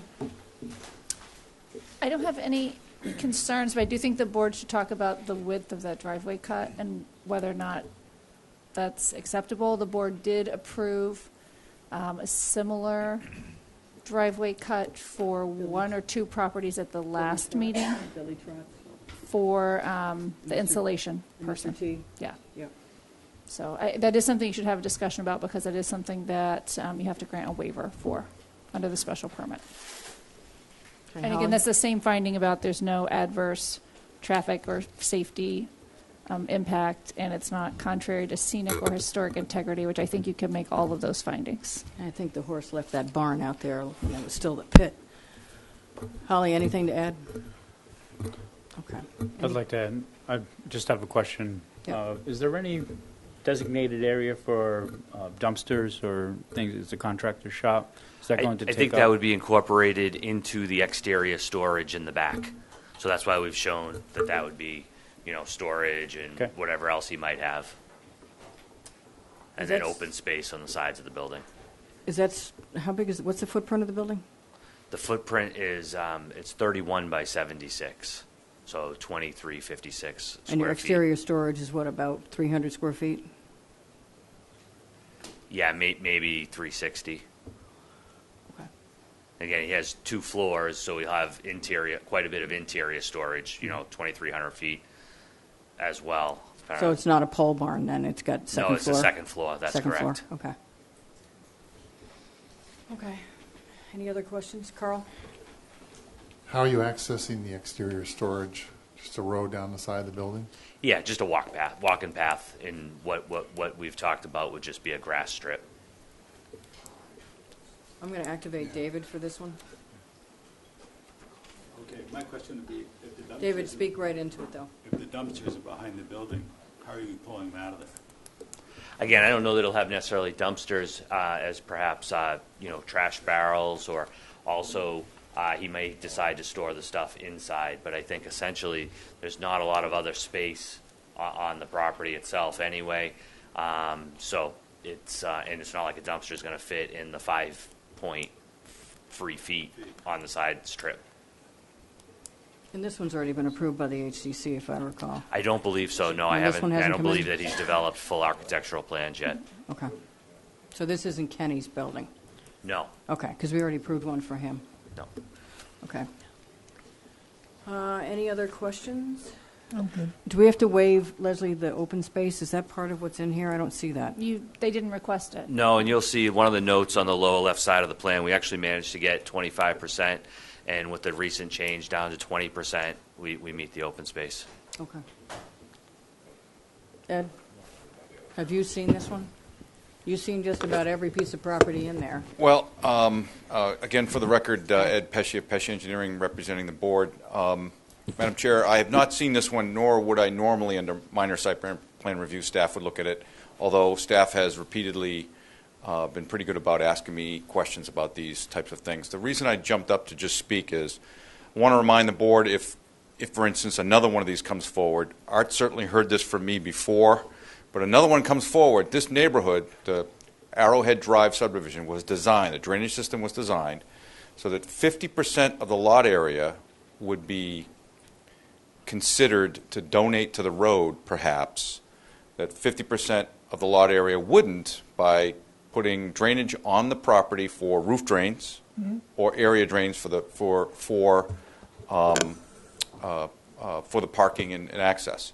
So just looking at this, and no disrespect intended at all, Art, looking at it, doesn't look like he's accommodated 50% of that. Doesn't mean he could easily do that by adding a dry well in the rear of the property to handle some of the roof area. So while, I've worked well with Art, I have no problem with what he's proposing. I think it's great that he's considering, and I assume, Art, you're going to provide something to the owner to provide the grading so that everything would go to the basin that you're showing in the corner, that it would pitch in that direction. So I made that obvious assumption, but it's not evident on the plan, but that's certainly a reasonable assumption. All I would want you to do is, if you all see these in the future, that you make sure that, and staff certainly knows this, Holly Backus knows this, she and I have had this discussion, 50% is covered with the design of the infrastructure for the neighborhood. But the more you take care of on the lot, the less you impact the neighborhood and the infrastructure in the neighborhood. So I would ask if not all, but at least 50% of the roof area that accommodates the impervious, because virtually the entire lot, well, not entire lot, but quite a bit of it is impervious with roof and driveway. We add some dry well space, dry well area systems on here to accommodate the roof drains. Thank you. Leslie, is that something we can wait for, just to beef up this plan, or? I don't think that's something that we need to hold up the public hearing or an approval if you're so inclined to do. That's something that could be indicated on the plan, and it's certainly something within your minor site plan review authority. Does that work for you? Absolutely, and just to expand on that was my intention. The road slopes in that direction as well, to the east, and that is why I placed the catch basin where I did, and I was looking at basically that 25% incremental change with the 50% and then the 25% open space as being handled, more than handled, I calculated by that pit. But I'm happy to work after the fact, and if we need to put, right now I have 2 feet of gravel around the pit, if we need to increase that to 4 or another pit, or perhaps even, I think that Mr. Pesci's suggestion was very good, perhaps we put some like SC 740s under the exterior storage area. Right. That would probably be a really good idea. Okay. And I'd be happy to look at that, provide that. Any other questions? David? No. Okay, this is a public hearing. We're going to open it for public comment. Is there any public comment? Not seeing anything. Does somebody want to make a motion to close the public hearing? Make a motion to close the public hearing. Okay, Nat's made a motion to close the public hearing. Is there a second? David seconded. Any further discussion? All those in favor? Aye. Aye. Okay, somebody want to make a motion to approve with the drainage to be worked out at the staff level? Yeah, I'll make that motion. David seconded. Any further discussion? All those in favor? Aye. Aye. Aye. Thank you. Thank you very much. You got to keep an eye on it, Ed, because they're coming in right and left. I think they're all going to be gone in the next 9 months. They are definitely going fast. Yeah. It's a good thing for them. Yep. Thank you. Okay, White Elephant Village, 19 South Beach Street.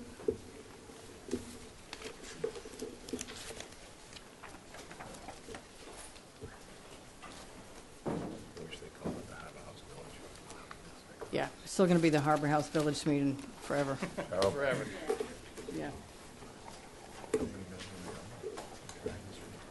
I know. Ready? Yeah, sorry. Go for it. Evening, Madam Chair. Rick Bodette for the applicant. I'm here tonight with Steve Glowacki of R.J. O'Connell.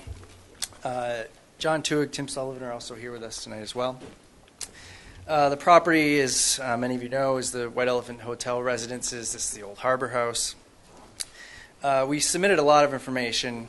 contributed well to the 800 pages, but I'm hoping this will be a rather simple discussion of what we're looking to do tonight.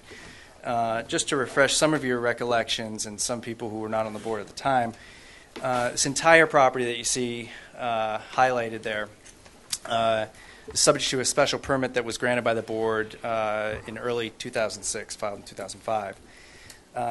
By 2008, most of about half of the project was constructed and CO'd. That includes the corner of Easton and South Beach on Easton Street. The main building is recently completed, and the pool. The remainder of the property, you can see half a building is built, and the rest is the Harbor House Village, which is where C Street and South Beach meet. We've gone through many of you know, a number of amendments to this project to allow interim uses to be used on the remaining buildings that have not been built. There's also currently a real estate office in the corner of C Street and South Beach, as allowed by a special permit that was amended. As many of you will remember, in December we came in for a subdivision of the remaining portions of this property, and that's what you see in front of you here that I provided. It's a 14-lot subdivision, 12 new buildable lots down here, and these three up here. The hotel property and the roadway are the other two lots. And this is an idea of what's left. It's clear is the hotel proper, and what we're proposing to remain part of the special permit. The hatch is the subdivision that really the purpose of what we're doing tonight is the main purpose, to remove those subdivided lots from the special permit. The only out of the ordinary request we're making tonight is permission to allow interim uses in the meantime, before we build this subdivision out, that have been allowed previously on what's been subdivided. In other words, there's a number of buildings that you see on that plan there in this area that we are using for hotel services. Some hotel rooms, the fitness center, etc. I mean, it's July.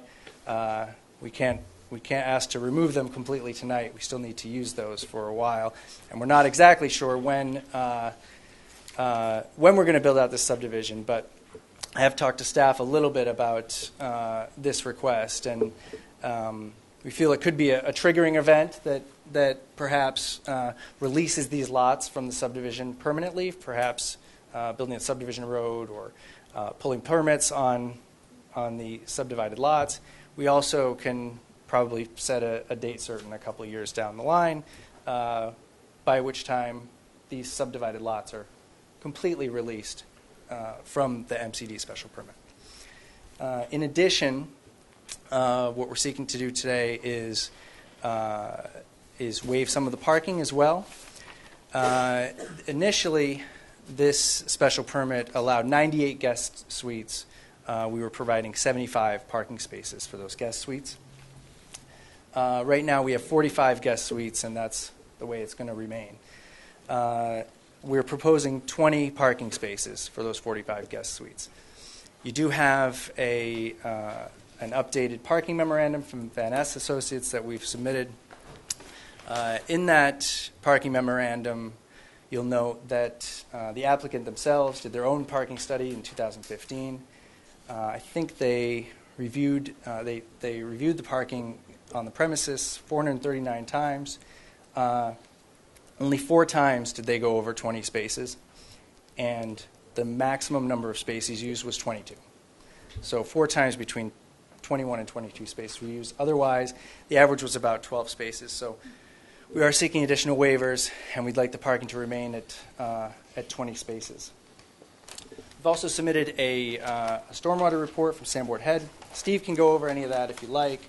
It is, I will tell you, this same stormwater report that you approved with the subdivision. I believe Mr. Pecci has had a chance to take a look at this. He has sent in a letter and with some comments, and we're hoping tonight he'll be able to say that some of those or all of those comments could be addressed either on the plan or in the decision. The final thing that we're seeking to do tonight is really just confirm some of the uses, and this may be belt and suspenders, but and some of the hours of operation, et cetera, that are in the original permit. Hours 8 to 8 for the resort and spa, 6 to 1 a.m. for the function, meeting, restaurant, and lounge. Confirm that the lawn area on the premises can be used for functions. I didn't see that in the decision, but we want to confirm that that's what was initially contemplated, given that we are going to have functions there, and we don't want the zoning enforcement officer to raise an issue with there being a tent there. And that's essentially what we're seeking with this particular application. We also have an application behind this one that I can talk about, or I can wait until you open that as well. But that's to have the corner of C Street and South Beach building, the Lee Real Estate building, have its own special permit once all of these lots are removed. Just do them both at one time. Okay, sure. So this is lot 15. And open it all. Do you want the little red thing? Yeah. Catherine, where's the little red thing? Holly, do you have that thing? He's got it. Yeah, I got it. All right, so right here is where the Lee Real Estate office is. And currently what we have under the existing special permit is the right to have half of this building be an office and half be retail. And we also have the ability to have interim hotel uses here that we're, right now it's a fitness center, there's some storage, and there's a couple of rooms, I think, in there. I'm not sure if they're used currently. What we've done is we've applied for a special permit, a separate special permit, because remember when we filed this subdivision plan, it froze LC zoning. So right now we're allowed to do these things within the special permit. What we're also asking to do is add certain uses in our special permit, which would be an art gallery here, convenience store, or personal services in this particular building. The reason we need to file for a special permit is because at the point in time when all of these parcels are removed from the special permit, after the interim uses are used, we'll have a building there we're having commercial uses in that doesn't have permission to have those uses. All of the uses I've just listed are allowed uses under the bylaw in the underlying district CN. But remember, we froze LC zoning. And in LC, we need to ask for a special permit for these. So otherwise, if we hadn't frozen the zoning, they would be just allowed. We wouldn't have to come in. And so that's the reason for the second special permit. Okay. So in essence, Well, to cut to the chase, you want to be able to keep using it for the things we've already approved in the MCD while you are working on the one we issued to get rid of those uses and put houses in there. Because Exactly. you're going to be piecemealing the thing and moving along. So Exactly. they're only asking for a couple of things in that one building in the second application, but otherwise he's ratifying everything we've already done in a previous MCD. But they don't want to give up the current uses while they're trying to get the other thing together, because normally they sort of mutually exclude each other. Joe? I understand. But why not wait until you're ready to go? That's what. Well, You I mean, said I think it's this gonna is be a few- sort. You said it was going Sure. to be a few years. So and this seems to me like it's just more confusion. Because they don't want to lose what they're doing now. I understand that. Yeah. How would you lose it? I I know what you have now. You have. The only way you lose it is when you start the new subdivision, right? That's right, and we sort of want to find. I've been standing in front of this board, Joe, on Yeah. this particular property, No, I understand. probably a dozen times in the last 10 years, I and this understand. is sort of the second step of finalizing this project, and so in other words, we don't want to have to come back, and we're hoping this can kind of all be wrapped up at once here. So But the idea. what's the advantage? I don't understand. Because if he piecemeals the thing, he's activated that other permit, and all the uses that he wants to keep until he keeps going through the process have to come out. Is that my understanding? Well, that's right, and every time we have to come back. Yeah, and every So- time he's got to come back and split the permit up again. So he doesn't want to have to activate the understand. permit I understand and his wipe goal. everything out while he's just moving along slowly. This is a phased project, and unfortunately, our Well, that's- permits are not phased. It's either all of this I or understand. all that. I understand. So he just wants the ability to do them, keep them both while they're moving through it. In addition, we wanted to confirm all these other uses. We had to be here anyway, right? Well, We they're needed to, we know we need to do this. We mentioned it in December when we filed the subdivision plan. Obviously, you can't have it both Yeah, ways. As Mr. Pesci just pointed out, with respect to the second special permit, we're also asking for additional uses in this building on the corner. So we're here anyway. We'd like to try to wrap it up so that you don't have to see my mug again on this property. These parking spaces that you want to eliminate, what's going to happen with that space? Well, if is there an aerial of the property we can put up? Some of them, Yeah, we've got to go back. some of them are. You see them here? Yeah, There yeah. you go. Some of them. This is the way it's configured now, right? This was all contemplated with part of the subdivision. Now the subdivision road is going to come straight down, Okay. and these are lots, right here. So So that's it's gonna why be- those are going away, and really these are staying, and these two are staying. So it's it's going to be these ones replaced that are with going. buildings. I'm sorry, say that It'll be again. replaced with buildings. Replace them with beautiful residential buildings, yes. Each of which will have 2 parking spaces, right? Well, remember, each of these we're taking away parking spaces from the overall plan, but This is from the old plan. this is the old plan, you see, right here. So they're going to be somewhat replaced by new parking spaces in the residential. Yeah, obviously, all the residential Okay, homes okay. will have to have a couple of parking spaces. That's a good answer. Thank you. I'm all done. All right, thanks. Carl, you're on this. You okay? John? I just have one question, and then maybe it's not relevant to this particular meeting, but at a previous meeting, one of my co-members addressed the sidewalk issue on C Street. Yep. Has that been determined or resolved, or an idea given to that? On C Street, that's down here, right? Correct. Yeah, on the Well, previous. on the one. subdivision plan that the board approved, they required us to put in that Yeah. sidewalk. Okay, I'm So- just wondering with the change of the use in the corner of the commercial, Yep. if that ever gets removed, how it would affect that? connected. Because it looks like it, yeah, They're it's connected right very at the close to the corner. corner of the street, Yeah. and how the sidewalk would be addressed on that particular Right, so in corner. other words, are you saying Yeah. this corner right here Exactly. won't Where that accommodate building a sidewalk? appears, yeah. If it Um, was ever removed, then it doesn't look like there's much of a sidewalk there. Right. I don't know the answer. I think there is actually There is a brick sidewalk. right here. The brick is. comes right Okay. around here. First few Okay. feet, I Yeah, think there is. so that's There's a really lot the of- only sidewalk that's lot of there is dirt. already there. Okay. And we will extend that as part of the All subdivision. right, that answered it, thank you. Anything else, Leslie? Thank you, Madam Chairman. So Rick and I talked on Friday about this, and for the first request to release lots from the MCD, that presents a little bit of a logistical issue because you can't release them from the MCD and allow them to continue to operate as commercial uses. So we talked about some kind of trigger point, which we didn't fully vet out. Maybe it's, they stay in the MCD until a demolition permit is issued for the building, or They pull a until a permit new for the new building building. permit is issued, or we just set a time certain that they are no longer valid. Pull a Ma'am, new I- building permit for the new structure. They've done. You're done with what's there. So for a new residential structure, once the road is complete, is that what you're saying? Is that what Well, you're- the road goes through the middle of those buildings, so I don't know that. I don't know if it does. It's getting smaller. The road is actually Okay. shrinking. I think it stays the same on the north side.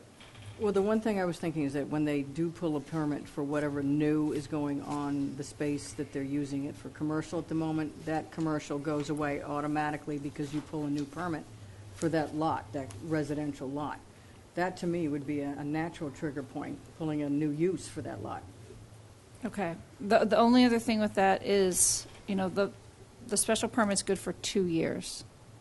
So if you haven't done anything within 2 years, you'd have to come in and get an extension of the permit, or we should probably specify some kind of phasing if you're not going to do it all at the same time. Right. Well, I mean, we're open. I mean, I think, it could be, I guess it could be pulling the permit or 2 years, whatever is later, I guess. And if we, for whatever reason, need an extension of that, we'd come and talk to you. Okay. Anything else? Well, no, if the permit runs out in 2 years, it can't be or later, right? Right. No, I Or mean, sooner. whatever is sooner. In other words, if we pull the permit within 2 years. I understand. Sorry, yeah. I understand. Right. Yeah. Whatever is sooner. Leslie, you were going to provide, you and Holly were going to provide a recommendation at the meeting. Well, yeah, this is part So of this that. is I mean, where we we're were, headed right now? yeah, this is where we're headed, because when we wrote the report on Friday, we were unclear about how this was all going to work. Also at 19 South Beach Street, they're also requesting that to be removed from the MCD, and they're requesting a new special permit. I think it may be better to modify the existing MCD special permit to allow those uses. And it seems like that would be covered in the notice. I mean, people were still put on notice for the same effect. Yeah, I don't disagree that it's covered in the notice. I mean, it's in our addendum for the, the first application. My only concern is if the purpose is not to come back, we will need a separate special permit on that site. So at the moment, so for instance, if we're talking about this trigger, right? If 6 months goes by and we all of a sudden pull a permit, right? Then the trigger has happened. All these lots, which should be said in the decision, are then removed from the MCD, which would include that corner, and that corner isn't contiguous with the lot we want to be part of the MCD, and so then can't be part of the MCD. So I think that's why I filed the separate special permit, because at some point we will have to be standing before you asking for a special permit for those uses. But I think I agree with Leslie. I think it may be premature to ask for that to be separate from the MCD at this point, because they are still contiguous. And it's very hard for us to pull a piece out of an MCD that is still in the MCD and still commercial and still has common ownership. So it may be premature.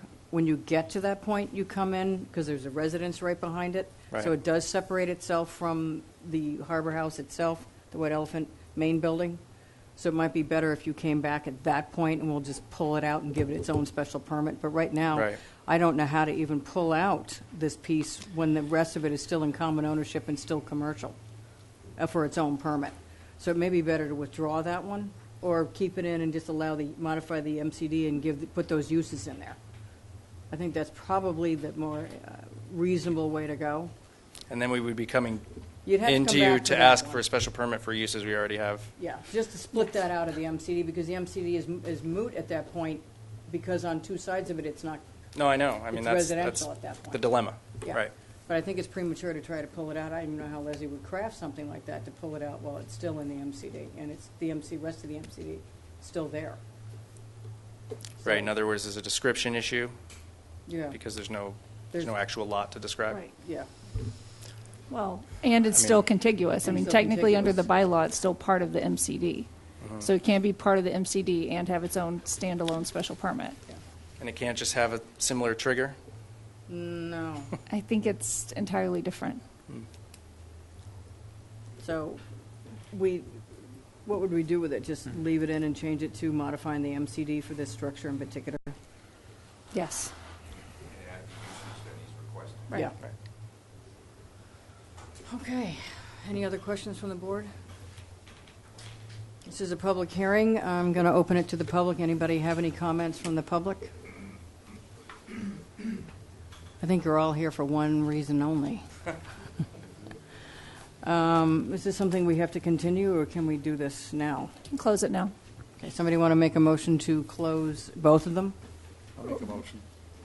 Carl's made a motion to close both 4116 and 4216 White Elephant Village, 19 South Beach Street. Nat seconded. Any further discussion? All those in favor? Aye. Okay, so the proper motion would be to add those uses for that building to the MCD. Well, I think How do you want, if- however you want to phrase this. Well, I think we should start with file one? 4116. Yep. So for that one, you would be voting to release those lots from the MCD once a new building permit Has been issued relative to the subdivision. So we can work on some language for Does that. that work for everybody? And they also wanted to confirm all of the conditions that were listed in the addendum. And all the uses. Okay? All the uses that were in our addendum. And we're waiving the parking so far as it relates Right, to to waive the the parking. change in use, eventual change in use. Right. And then for 4216, it Hold would on, be. let's vote on that one Okay. first. I'll make that motion. Nat's made that motion. Is there a second? Second. Carl made the second. Any further discussion? All those in favor? Aye. Okay, and the second one? Are you good with this one? So to modify the MCD to allow the uses that they have requested. For that And to structure. waive any associated parking. Yep, and that's for that particular structure. Right, and you should probably include parking or loading. Yep. Is that your motion? Okay, that's my motion. Okay, is there a second? I'll second. Okay, any further discussion? All those in favor? Aye. Thank you. Thank you very much. Thanks. We're going to take a really quick break. We've been here since 5:30, and y'all can stretch your legs before we get into this.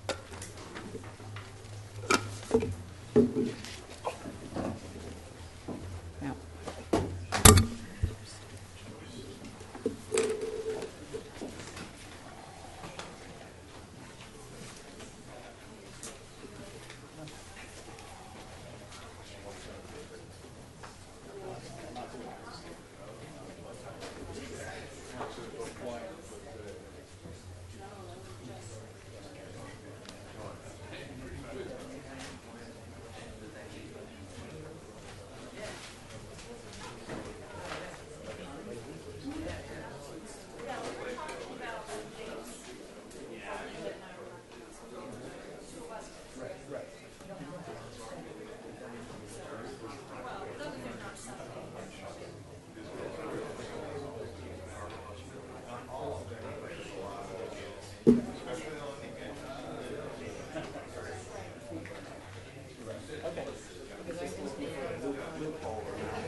Yeah.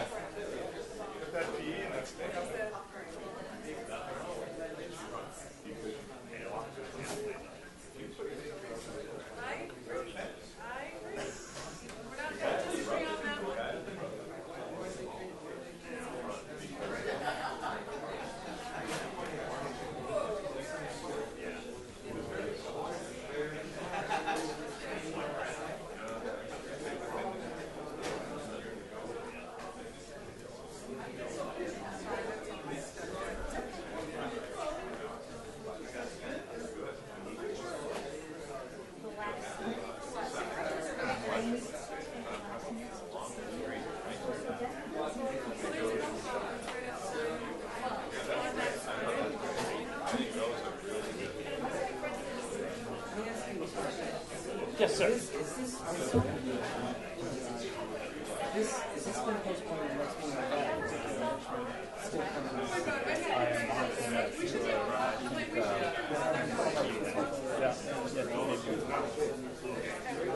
Yeah, I thought, we talked about Clay Street, right? That's in the agenda. Yeah.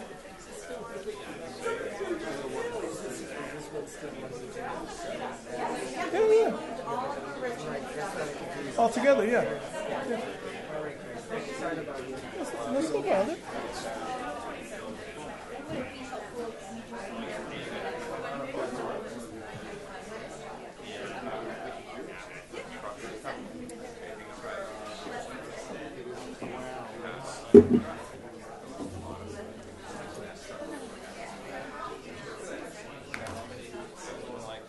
It is freezing in here. I went home and made myself this beautiful dinner, and then didn't have time to eat it.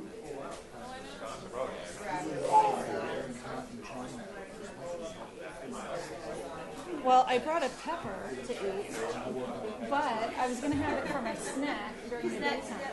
But I didn't eat lunch until like 2:30. And then I was going to cut it up and bring it here, but I didn't have a baggie to put it in. So we got to find out what is the status of his iPad. I hope it's probably sitting over IT. Okay. Yep. Yep. I had them ordered too.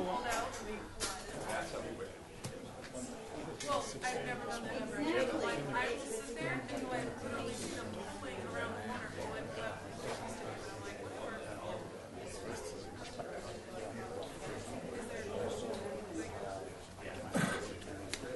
Well, Catherine, I think having all these page numbers on here makes using the iPad.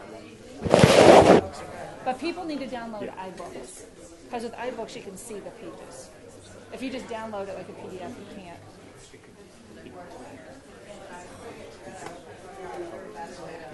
Ed, it looks like we might be getting lucky.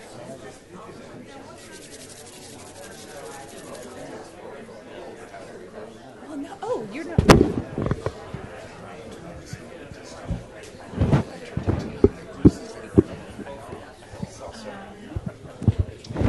I think they're going to continue the application. All four, so they can have a special meeting and wait for Barry.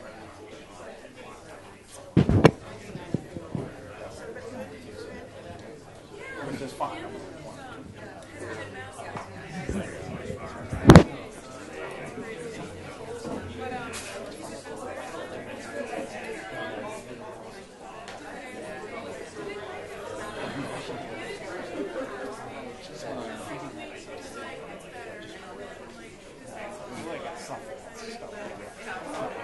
I'm not going to destroy that. Don't worry. I'm not going to worry. Why? Jobs.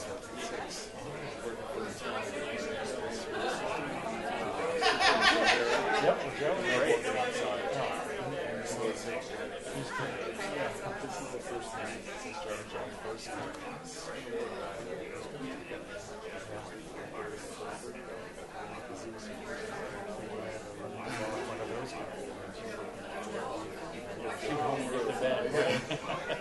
Phone, bed, totally exhausted. This is a web that you guys can all Right, yeah, that was and actually, it took a little longer to separate the two. Because we had two conflicting for.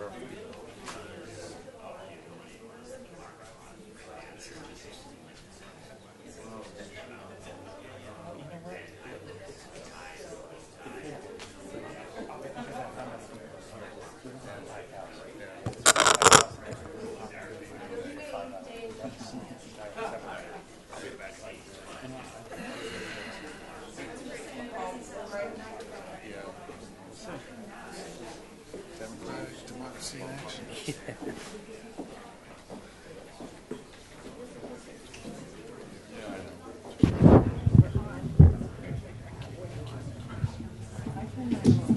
I didn't say anything. That one doesn't work. Andrew's doesn't work. No, I don't have one here. No, but I mean, no? Oh. I used to have one. Now I don't.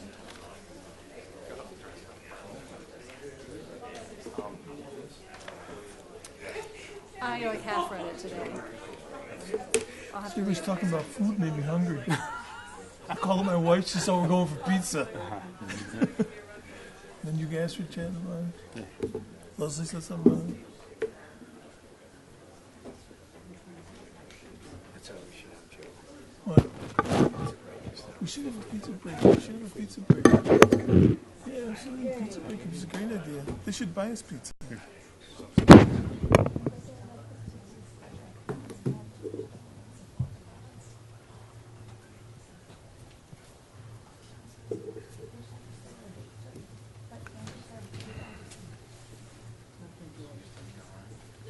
I mean, no, it's a regular planning board meeting, whatever day that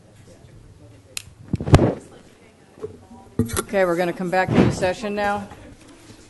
Everybody over there in the corner, we're coming back into session. We have, isn't there one we can dispose of, the Clay Street one? No?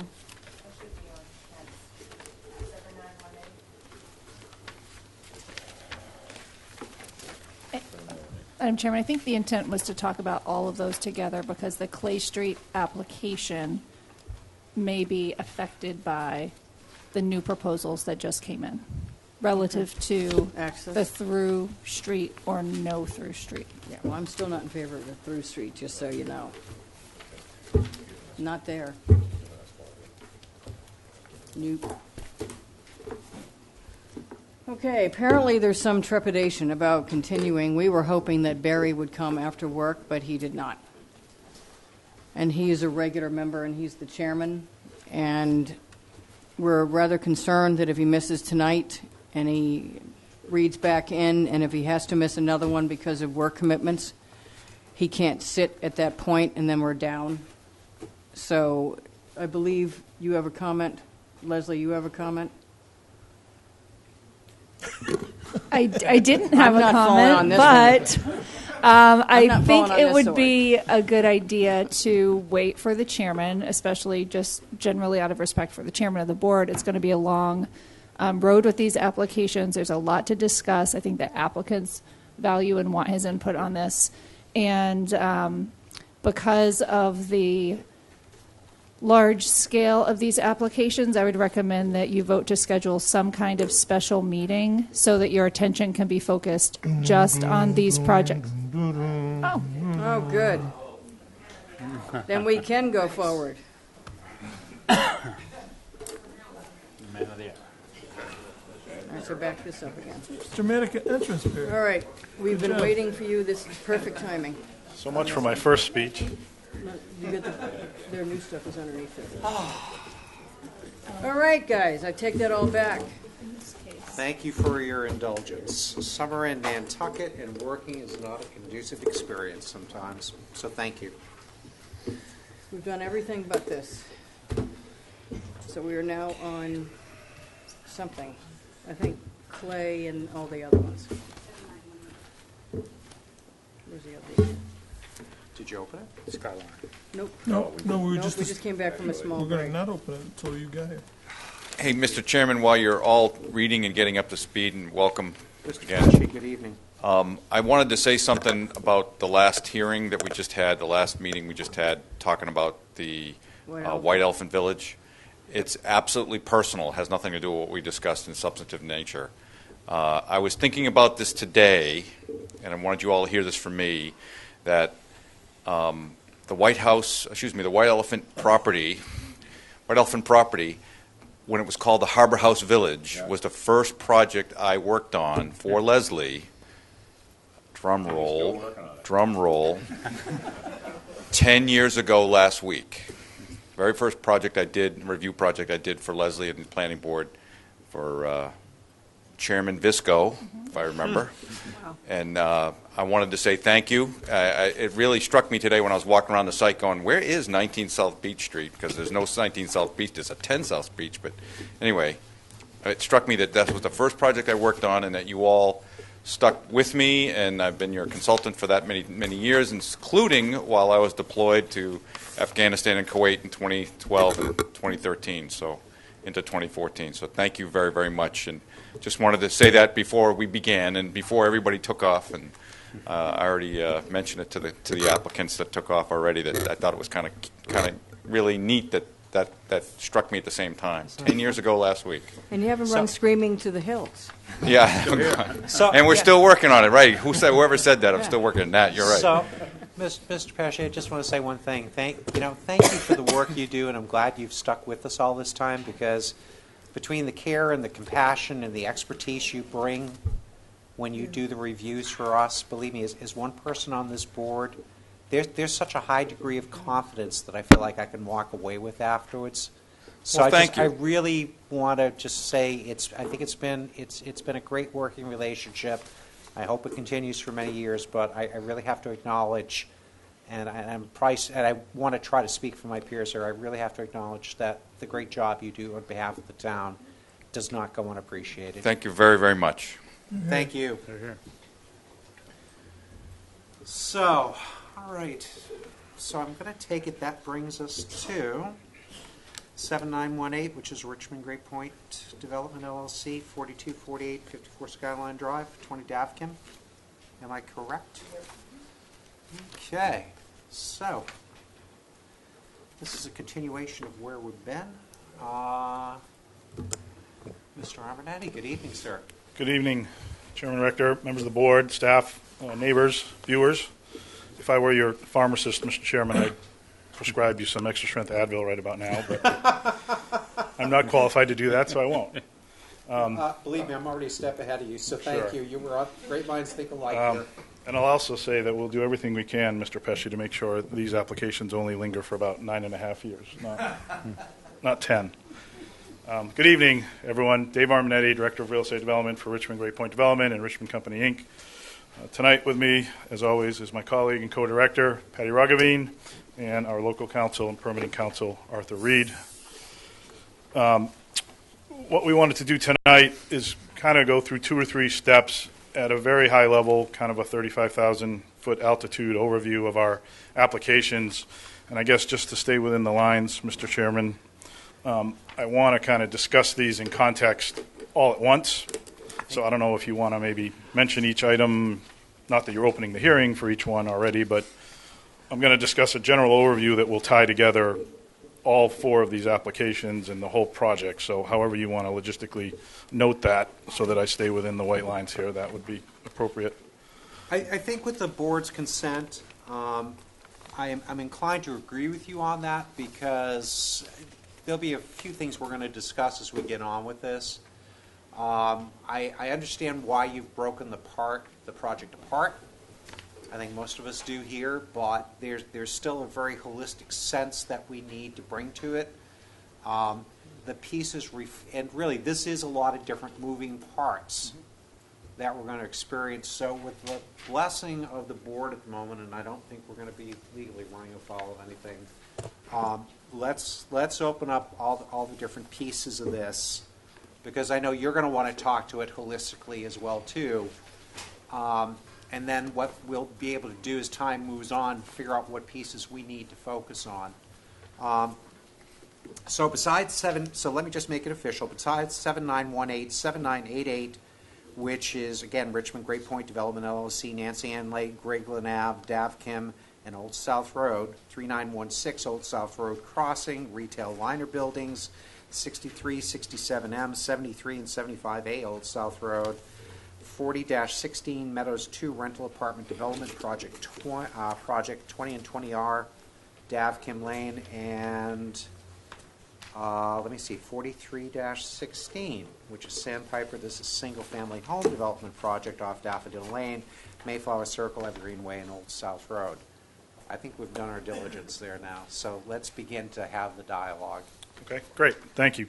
And I do think that's appropriate, and I will say I see a number of our neighbors and key abutters in the audience that we communicate with quite often, and I think one of the things they always ask appropriately of us is, when we do communicate with them and members of the public, is tell us more about the big picture. You may be talking about one specific application, but how does it all tie together? So we're going to endeavor to do a little bit of that tonight to kind of set the context and then drill down a little bit into these 4 separate applications that are being opened tonight for the first time, plus the Clay Street subdivision that's been discussed a couple times previously at the board.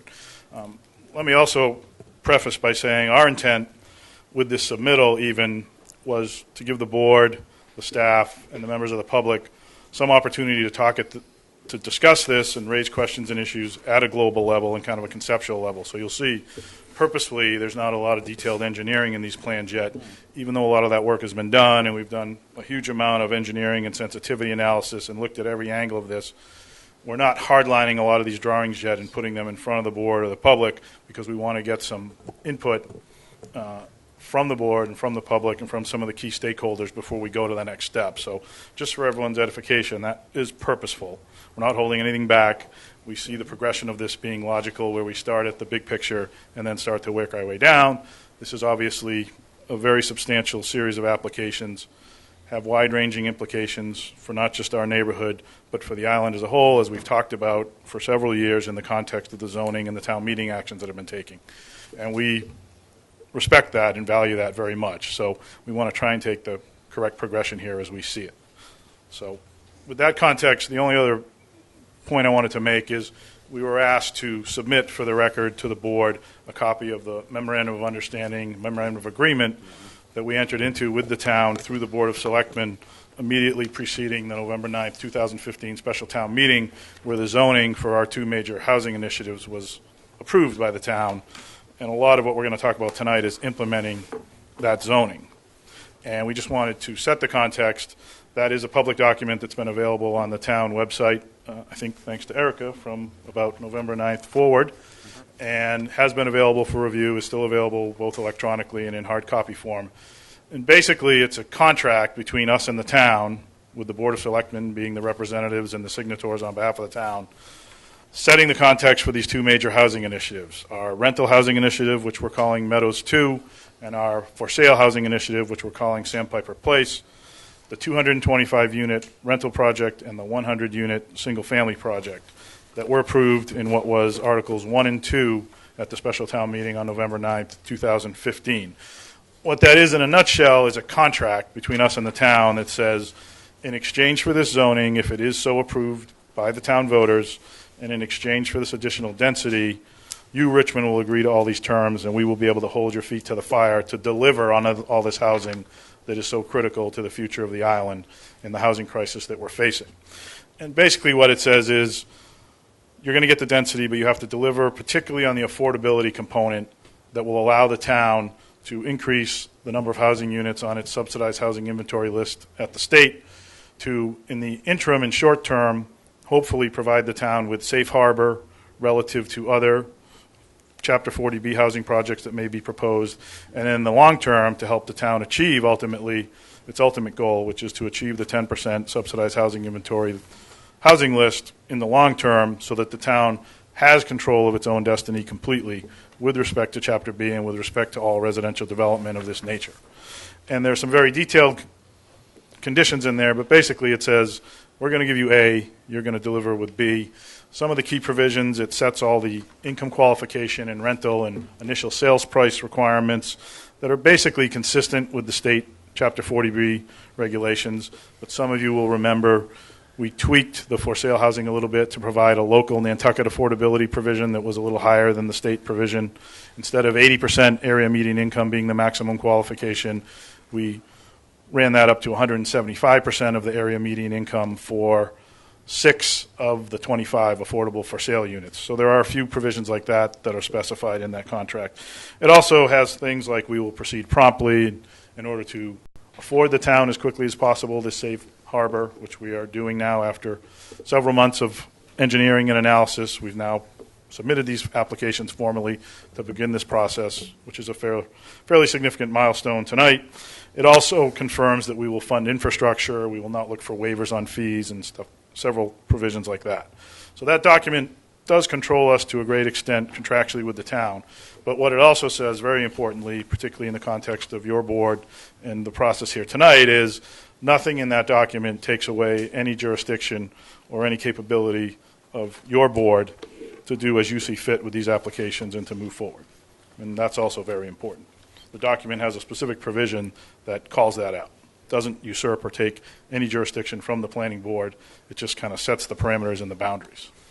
So with that said, what I'd like to do is refer to an aerial photo, if possible, Holly, that we have submitted and spoken to earlier. We used this at the staff technical review meeting we had a week ago Tuesday. And this is kind of the big picture. This is purposely a large-scale aerial photograph. Most of the abutters and viewers, and certainly the board and the staff, are fairly familiar with where we are, but let me orient everybody briefly. This aerial faces north-south in this direction, east-west in this direction. Old South Road is right here. Airport is down in this direction to the bottom. Milestone Rotary in town is up here to the top. The areas adjacent to us are grayed out purposely so we can focus on the development areas of our actual property. But to orient everyone, we have Nosh up here. We have the Cedar Crest residential neighborhood here. We have the Skyline and further to the south, Surfside neighborhood here. We have Woodland Drive here. We have Lover's Lane here. And basically what we acquired, for the most part, from Mr. Glowacki now almost 3 years ago, is kind of a large offset rectangle here that I'm highlighting with the laser pointer. And one of the key points that we want to point out is what property we have remaining. We're always asked when we do presentations and when we talk about this, tell us the big picture. You know, what do you have left? How much property is there? What have you sold? What have you not sold? So this aerial hopefully will help inform the board and the public in that regard. And what it is a fairly simplified exhibit that shows our housing proposals in red, and I will get into this in a fair amount of detail, but just quickly to orient people. Our housing initiatives in red, 1, 2, and 3. The Meadows 1, which was approved last summer by this board by way of a special permit and is currently under construction, which is 28 units of market rate apartments. The Meadows 2, which is our future rental housing. The Sandpiper Place, which is our future home ownership. And then in the other colors, we have the blue, which is our retail, which is one of the 4 applications made before the board this evening for our small but still important retail liner buildings.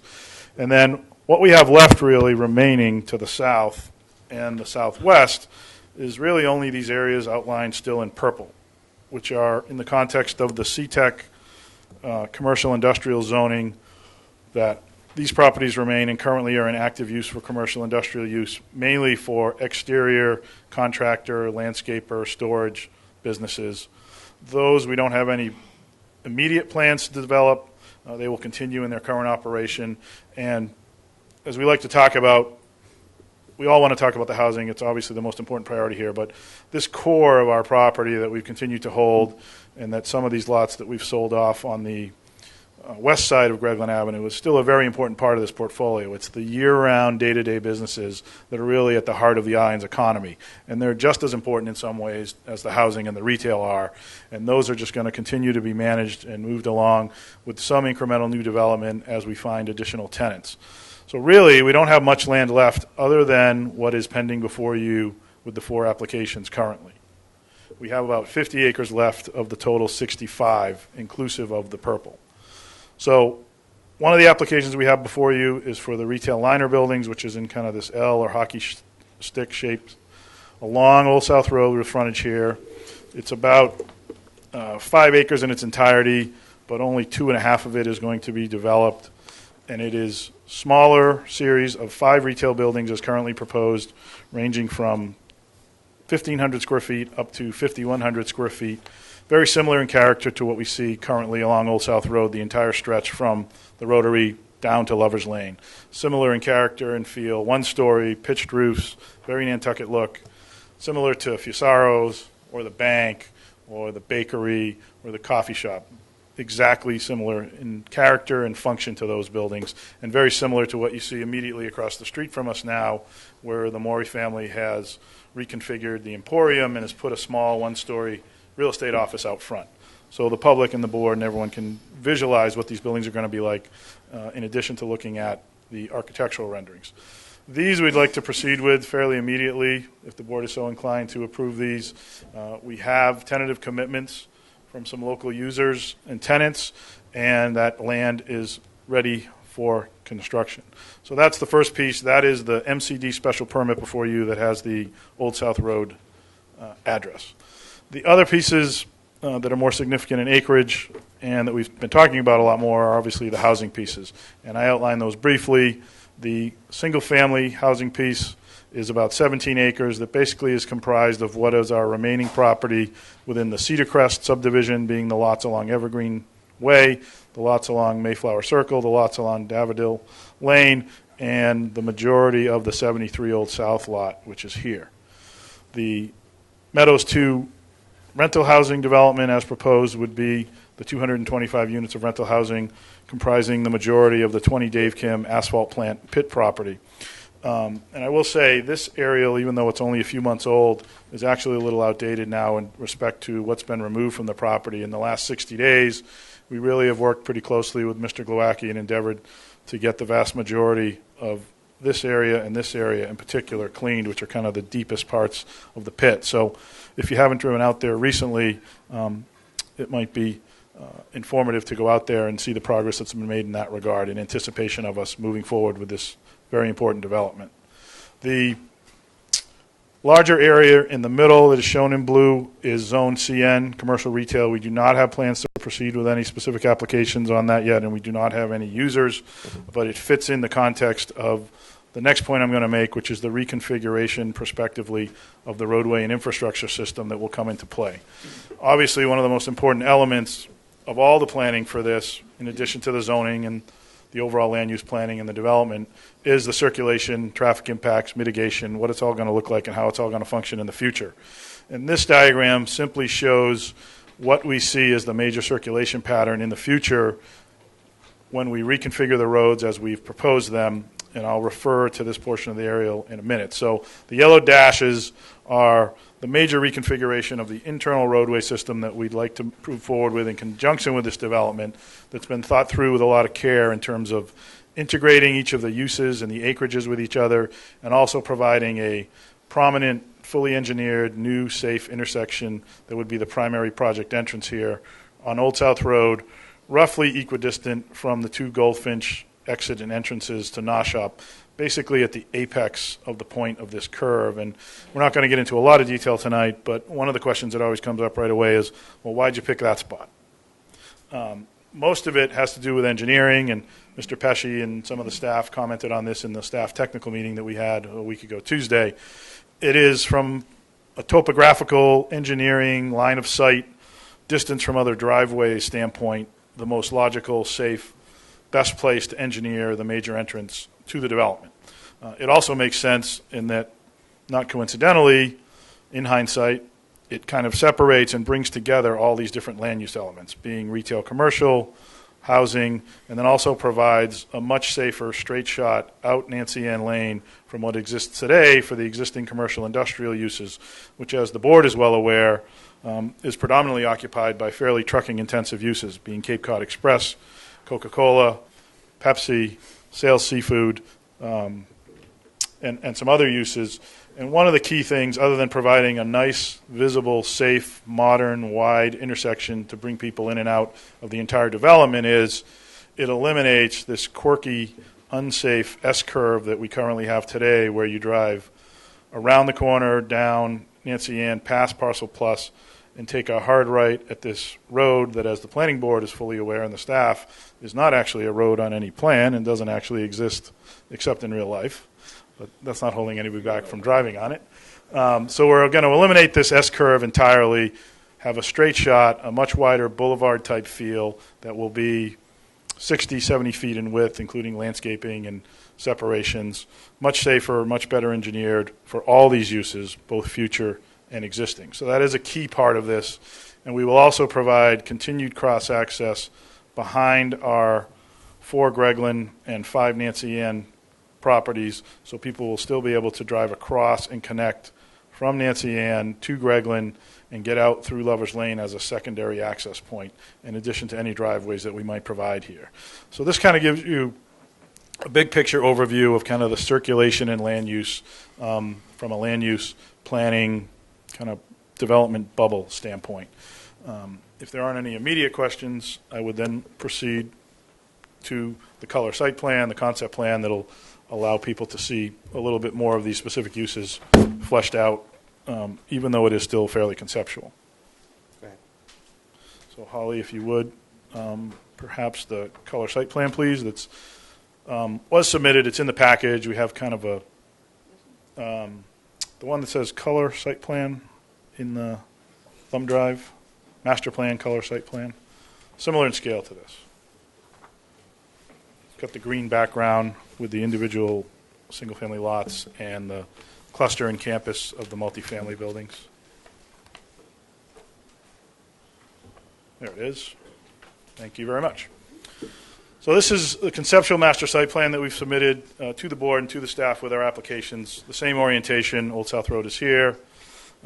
East to west, airport, downtown, north-south. This is the boulevard access point that we're talking about to provide the more well-engineered entrance and straight shot out to Old South Road. The secondary access behind out to Lover's Lane. What this shows is, again, the background aerial, the retail liner buildings fleshed out with the 5 footprints and buildings that we've proposed with our specific application, the largest being a little over 5,000 square feet, the smallest being 1,500, and in the aggregate, they're a little over 15,000 square feet. This shows the existing development as it exists on Lover's Lane, including the 4 buildings that exist today in their current form, the diner, the market, the liquor store, the auction house, and then the current construction that's underway for the new office, showroom, and lumber headquarters for Shepley Wood Products, Inc., which is going to go on this corner where the former Ponderosa house is, that I never had the pleasure of partaking in. Among the few in the room, maybe.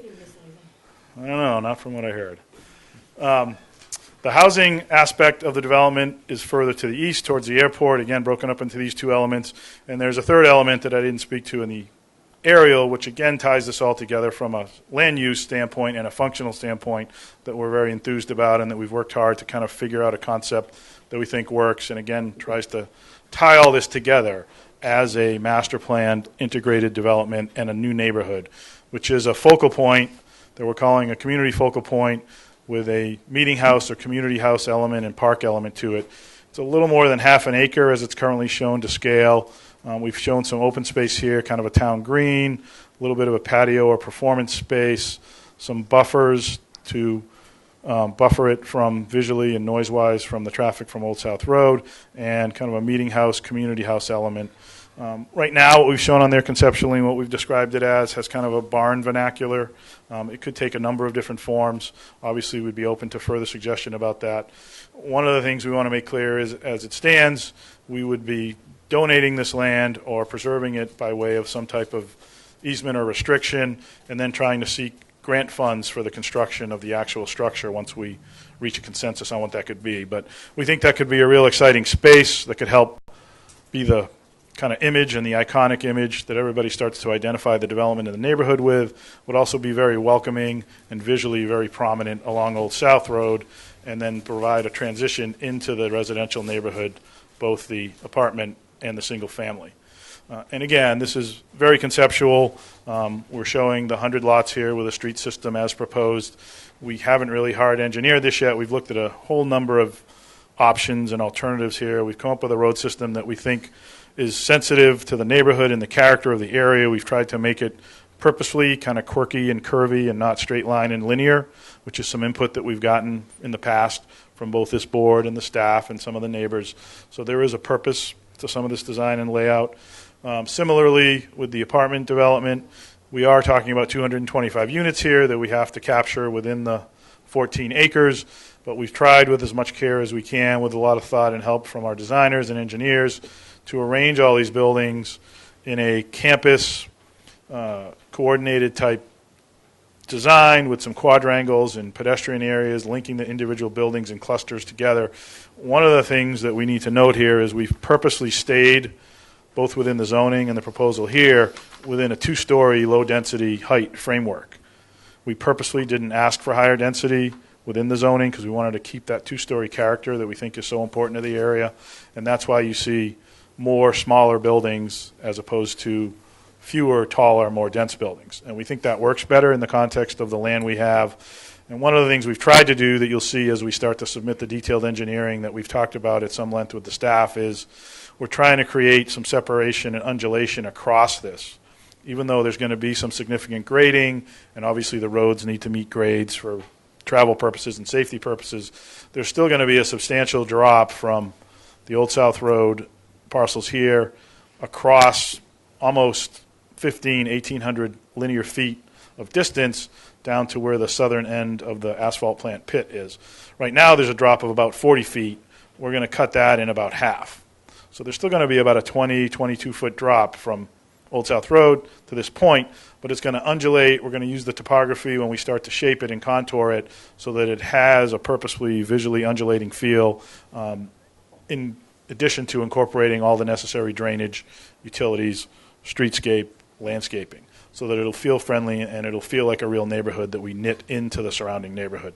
And as part of that, we've purposely designed the single-family lots here along Evergreen Way to have a elevation grade drop and some separation between the existing Evergreen Way right-of-way and these lots, in addition to having all of these single-family lots face to the west away from the existing Cedar Crest neighborhood. And that's something that we've talked to those abutters about pretty consistently for the last 2.5 years, to do what we could to design the, sorry, Mr. Chairman, the subdivision such that it faces inward to our property and does not face outward in terms of the lots and the appearance. And we've similarly created a grade separation along Nancy Ann Lane here, where we've created some berming up against Nancy Ann Lane to separate the commercial industrial existing uses on the west side of Nancy Ann from the residential housing. So this will be bermed up, and then the driveways will drop down a little to provide some visual separation. So that's basically an overview and a summary of the land uses, how they work together. We feel very excited to move forward at this point. This is a big milestone for us, a big milestone, we think, for the board and the community to start to move forward and discuss this in detail over the upcoming weeks and months so we can proceed and move forward on doing good on our mission, which is to deliver this critically needed housing to the community, to the island, that meets those needs, is designed in a careful, aesthetically appealing way. We know there are issues. All the infrastructure has to be discussed in detail. Traffic in particular, obviously. The neighbors are very sensitive to that. All of our existing tenants and users are sensitive to that. We've had a lot of discussions and some good input so far from them on all those issues, and we then need to get into the specifics of how things interrelate and the design. But this is a starting point. We look forward to engaging the board and the public and our neighbors with continued discussion as we go along, and we certainly welcome all your preliminary comments and then more detailed comments as we roll up our sleeves and get into this in the upcoming weeks and months. So thank you for the indulgence of the long explanation, but it's a significant project that we want to make sure we bring due care to and make sure that everyone knows what we're doing, why we're doing it, and can give us as much input as possible. So thank you. Thank you. I appreciate you. No, you hit that spot on in terms of encapsulating it, because it is a major project. It's been a long time in coming. We've had multiple discussions, but we're now finally here to start figuring out how these pieces will begin to fit together.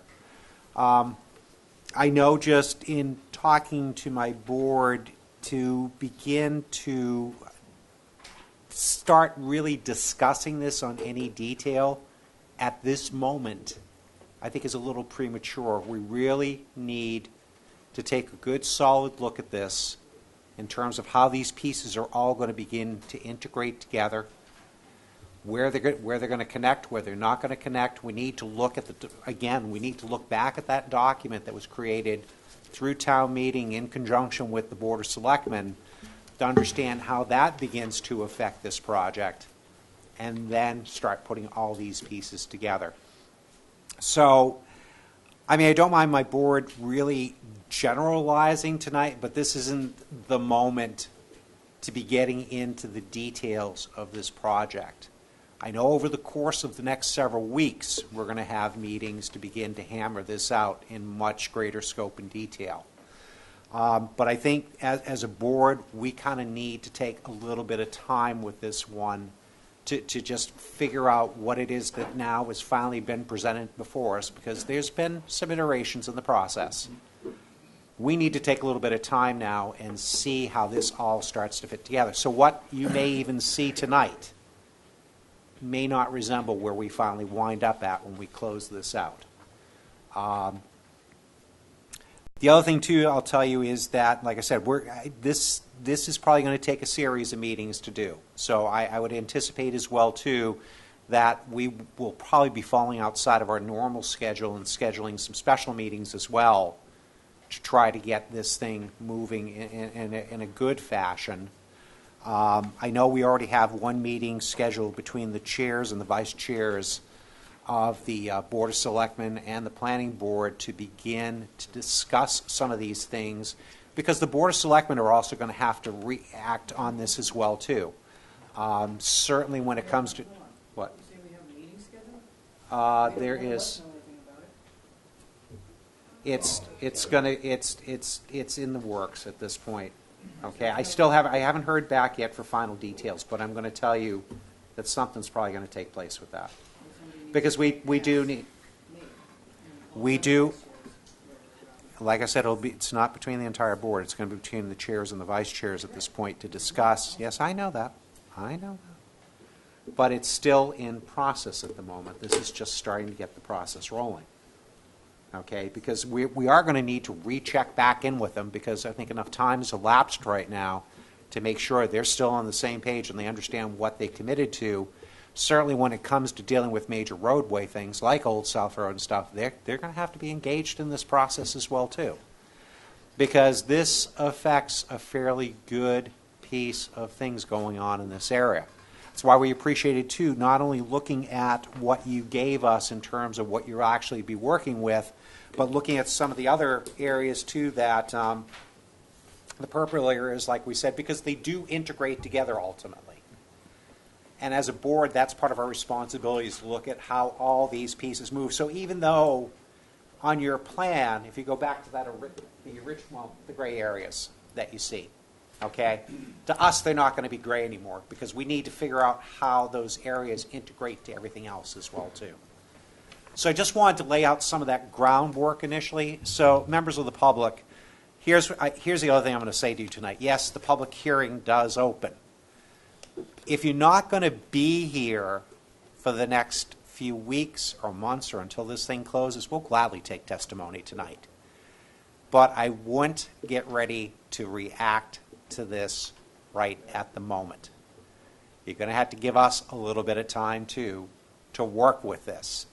Because what you see up there, as I said, I'll repeat myself, what you see up there tonight and what will finally take place in the end may be two completely different critters.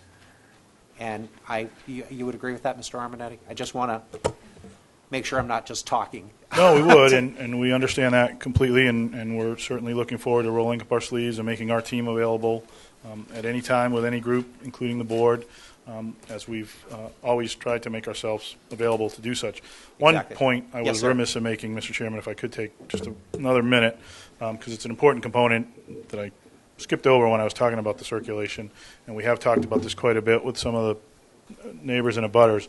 The one substantial mitigation that we are proposing right off the bat in terms of traffic mitigation, in addition to our internal roadway configuration, is the traffic study that we'll be submitting in upcoming weeks in full will confirm and will demonstrate that the first mitigation piece that will have to happen to facilitate all of this substantial development would be a center left turn lane along Old South Road that would run basically from Lover's Lane, or hopefully just west of Lover's Lane, all the way through our development, past our primary entrance, and then down through our primary entrance.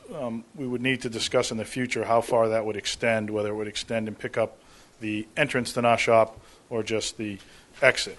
That is just conceptual at this point. Obviously, there'll have to be a lot of discussion on the merits of that, but from a big picture standpoint, that's probably the biggest mitigation that can occur that can most significantly help the Old South Road corridor in our area. Not speaking to any issues further to the west at Milestone or Fairgrounds, which are more being looked at from a big picture standpoint from the town's behalf. In terms of our mitigation, I think we all understand who drive this on an ongoing basis and live here and have experienced this. The biggest single issue we have with this section of Old South Road is the volume in and of itself doesn't rarely back itself up. It gets backed up when people are either trying to make left turns or right turns across lanes into traffic. And this center left turn lane would be a significant way of mitigating and reducing that impact. And the good news is, one thing we have a lot of out there, as you all know, is land. And we have enough land on our side of the road to accommodate a fully wide third center left turn lane without requiring any land, any easements, any encroachment into any of the properties on the north side of Old South Road. Nothing from Witherspoon, nothing from Noshop, nothing from the Valeros, nothing from Marine Home Center, nothing from the seafood store, nothing from the Emporium. It does get a little skinny here right at the corner of Lover's Lane where we have the state forest on the opposing corner. So if there is a consensus that this would really improve conditions a lot, I think we might want to explore some conversations with the Maury's and the Emporium to see if there might be a few feet to pick up here on a voluntary basis that would also improve access to their property. But otherwise, we have enough property with our property entirely without involving any of the landowners on the north side of Old South Road to accommodate that mitigation, which is significant. So sorry I overlooked that during the initial presentation. So thank you. So before I turn to my board, let me just call on Leslie, who's our deputy director here at this point, just from a staffing perspective, from the perspective of staff, just maybe to kind of dial in from where we are to at the moment, please. All right, thank you, Mr. Chairman. I would like some clarification from Dave about where Clay Street is in relation to this plan. I know you're not proposing a connection, but that may be something the planning board wants to talk about, and I think it would be important to see that. Is it blocked by buildings or is it open? Sure. Through you, Mr. Chairman, yes, if I could. The Skyline properties that we own are basically off in this direction, the 3-acre lots that we're subdividing into 2-acre lots. And basically, the existing road that curved along through there was basically through here. We are not proposing a link through there under this site plan. And as the board is aware, we've proposed not to activate the link from the south direction north in our current iteration of the Clay Street definitive subdivision. But it would be right about here, would be the point where those 2 points intersect. All right. So, Thanks, does that Dave. help? Thanks. So, Mr. Chairman, I think going forward, I know that you didn't want to entertain a lot of comments, but I think in order to move and make some kind of progress, the applicant should hear if you have serious issues with this design concept and what those issues are, because it really doesn't make sense for them to continue to develop engineering and traffic studies and that kind of thing if this isn't a viable plan at all, and if they need to just completely go back to the drawing board. So I think some feedback on that at this point would be very helpful. Thank you. Took the words right out of my mouth. That's awesome. So board members? Yeah, go ahead. I think I've been pretty consistent about larger lots on Evergreen. I was concerned several months ago, I think I said it to you guys, about these tiny little lots. How big are these B lots that are fronting on Evergreen Way? Do you remember what those are? Through you, Mr. Chairman. Well, the single-family lots, as they're currently designed, there are 3 variations currently within small ranges, A lots, B lots, and C lots as they're shown. The A lots are the larger ones. Those are in the 4,500 square foot range. The B lots are in the 4,000 square foot range, and the C lots are in the 4,100 square foot range. There was no minimum lot size prescribed in the zoning. I will make that point from a technical standpoint. And what we've done here is try to layer the lots such where we can achieve the 100 lots that's prescribed in the zoning and in the contractual arrangement between us and the town, and still spread them not totally uniformly throughout the development to stay within, consistent with the provisions of the affordability and state law and all that. So we tried to take all that into consideration. Well, I do remember that I was very specific about seeing if you could work larger lots in on Evergreen, considering that they're across from larger lots. It really concerns me. Are they going to be primary, secondary dwellings, or what are these things going to have on them? Single family, that's it? What is the build out? What we're proposing, through you, Mr. Chairman, is they will only be allowed to have single-family lots, no single-family homes, no duplexes. No cottages, no garages? We haven't got to the point of discussing the level of detail of secondary, tertiary, or garages. Obviously, that will be part of the board's discussion and any approval that's contemplated. The only thing I'll note, as I did previously, and I think it is very important, is we've tried from a planning standpoint to create more separation and buffer there along those evergreen lots by creating, I think, what is about a 20-foot strip of grade separation that's shown in the lines on the eastern side of those lots to create more of a separation, in addition to turning the driveways and the road access around so nothing accesses on Evergreen. So I think the board will find ultimately there's a significant separation there, even though they may not be the largest of the lots. I would rather see the larger lots on Evergreen. I caught something you said earlier. Those B lots that front on Evergreen, are those people on Evergreen going to be looking at the backs of the houses all across Evergreen? The way it's designed, those lots will all front on that interior roadway that's shown and will face east towards Lover's Lane and Woodland Drive. That is purposeful, mainly due to our conversations with the Cedar Crest Homeowners Association and homeowners, who at least to us have articulated that they would prefer it that way. Well, that's my biggest concern is Evergreen, the tail end of Mayflower, the tail end of Daffy. But primarily that strip along Evergreen in an already established neighborhood, and this is right smack dab in the middle of it. I have to think about the rest of it, but I mentioned this months ago that I was going to have an issue with the Evergreen side. And from this plan, I still have an issue with the Evergreen side. Just to focus on one aspect at the moment. I really can't comment on the rest of it, except to make sure that you got enough parking. And I would be loath to approve primary, secondary, and tertiaries on a 4,000 square foot lot.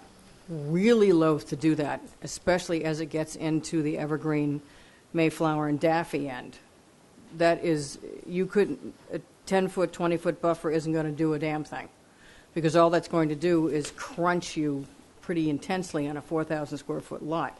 So I really think you need to look at that Evergreen, that strip along Evergreen.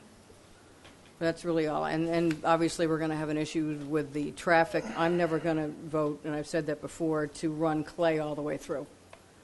But I think there are other ways of coming in. I hate to say it. Tacoma runs all the way through. I believe Rugged Road runs all the way through to Lover's Lane. And Lover's Lane, whether the people up there like it or not, Lover's Lane has to be talked about as to how bad that road is. And it's a 40-foot layout, Leslie? Lover's Lane? Yeah. I'd have to check on that. Because right now it's barely a 10-foot layout, and you got to drive into people's driveways to pass each other. And then 90% of the time you can't get down it because it's in bad shape.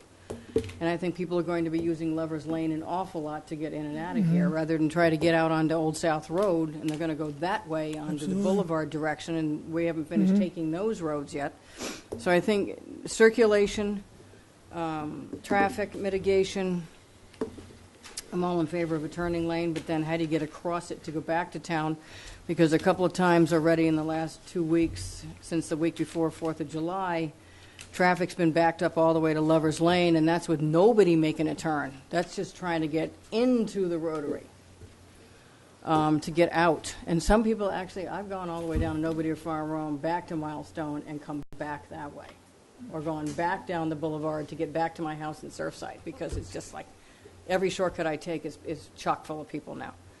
So I think we really need to look at the traffic issues and the Evergreen strip there, just off the bat. That's all I have to say right now. Got anything? Anyone else? I think the Lover's Lane issue is going to be really important, and because if you're going to not have access to the south, you're going to drive everything in that direction. So people are going to use it. That's it. Okay. Anything else at the moment? Yeah, go ahead.